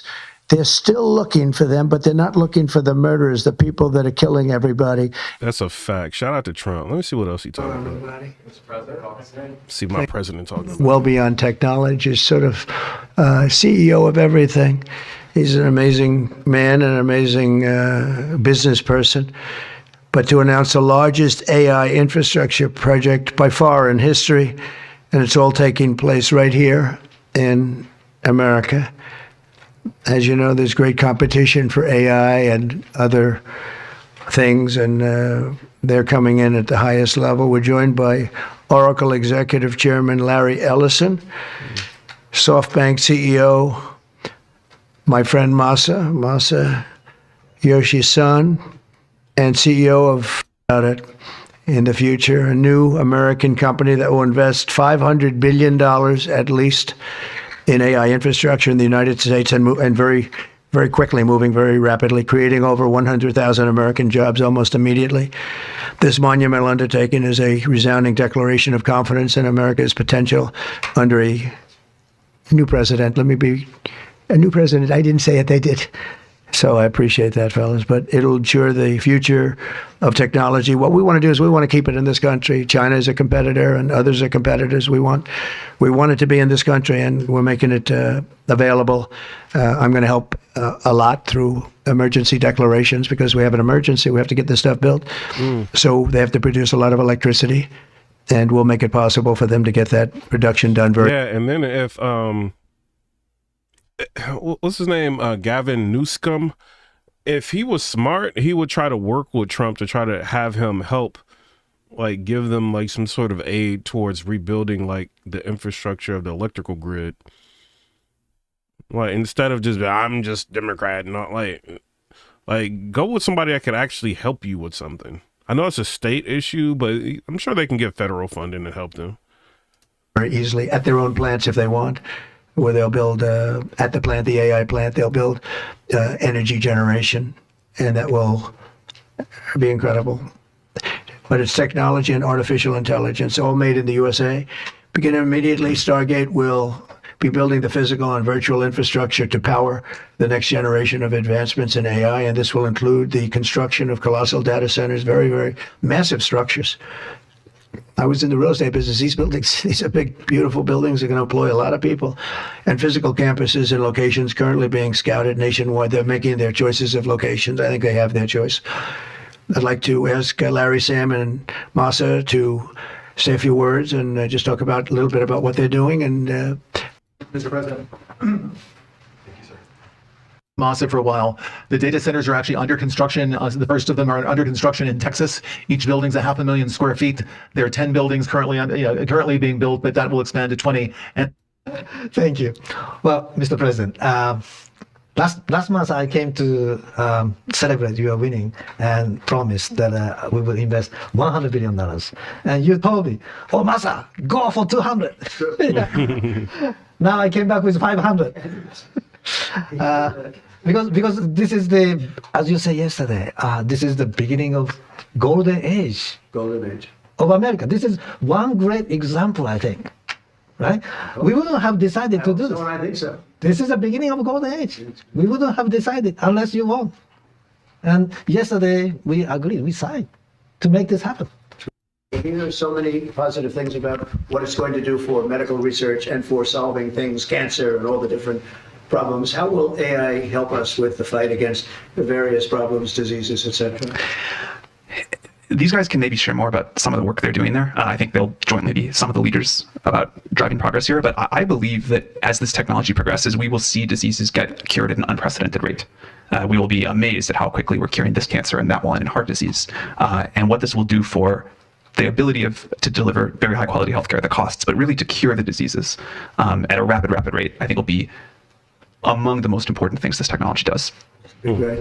Very good. Hey, can I speak and answer that question, Mr. President? So we're currently working on. Should I step on this? Okay. All right. No. I'm not that tall. I'm not that tall. Thank you, Mr. President. One of the most exciting things we're working on, using the tools that Sam and Masa are providing, is a cancer vaccine. It's very interesting. It turns out, I'll be quick, all of our cancers, cancer tumors, little fragments of those tumors float around in your blood. So you can do early cancer detection. If you can do using AI, you can do early cancer detection with a blood test. Wow. And using AI to look at the blood test, you can find the cancers that are actually seriously threatening the person. So we can, again, cancer diagnosis using AI has the promise of just being a simple blood test. Then beyond that, once we gene sequence that cancer tumor, you can then vaccinate the person, design a vaccine for every individual person to vaccinate them against that cancer. And you can make that vaccine, that mRNA vaccine, you can make that robotically, again, using AI in about 48 hours. So imagine early cancer detection, the development of a cancer vaccine. Yeah, that would be fire, but I don't believe nothing until they do it. Before, also 20 billion from the MAC, which was great. And we have many others that are coming. Some I just announce it. It's easier, but with some I know them, and there's so that's an infrastructure investment. You know what I mean? But shout out to everybody. We've been live for a minute. I don't want to keep y'all, you know what I mean, too much longer. Shout out to Froggy Megzy for moderating the chat. Can't do this without her. You know what I'm saying? Y'all might want to check her channel out and look at her her picture. She one of them hot Republicans. But shout out to everybody. Come rate, subscribe. Let me know what y'all think about that. We will be back. You know what I mean? Probably tomorrow. You know, we'll see. Maybe tomorrow before I go to work. You know, but then I'm off on Friday. So we definitely going to end up streaming on Friday. You know what I mean? But I got to push a couple of entertainment blogs out. But shout out to everybody. I appreciate all the new subscribers. We got about 500 subscribers today. That is very, very much. No, I'm sorry. 300 subscribers today. So that is very, very much appreciated. You know what I mean? Shout out to Marcus Chapman for coming in here. I'm out, y'all. Peace.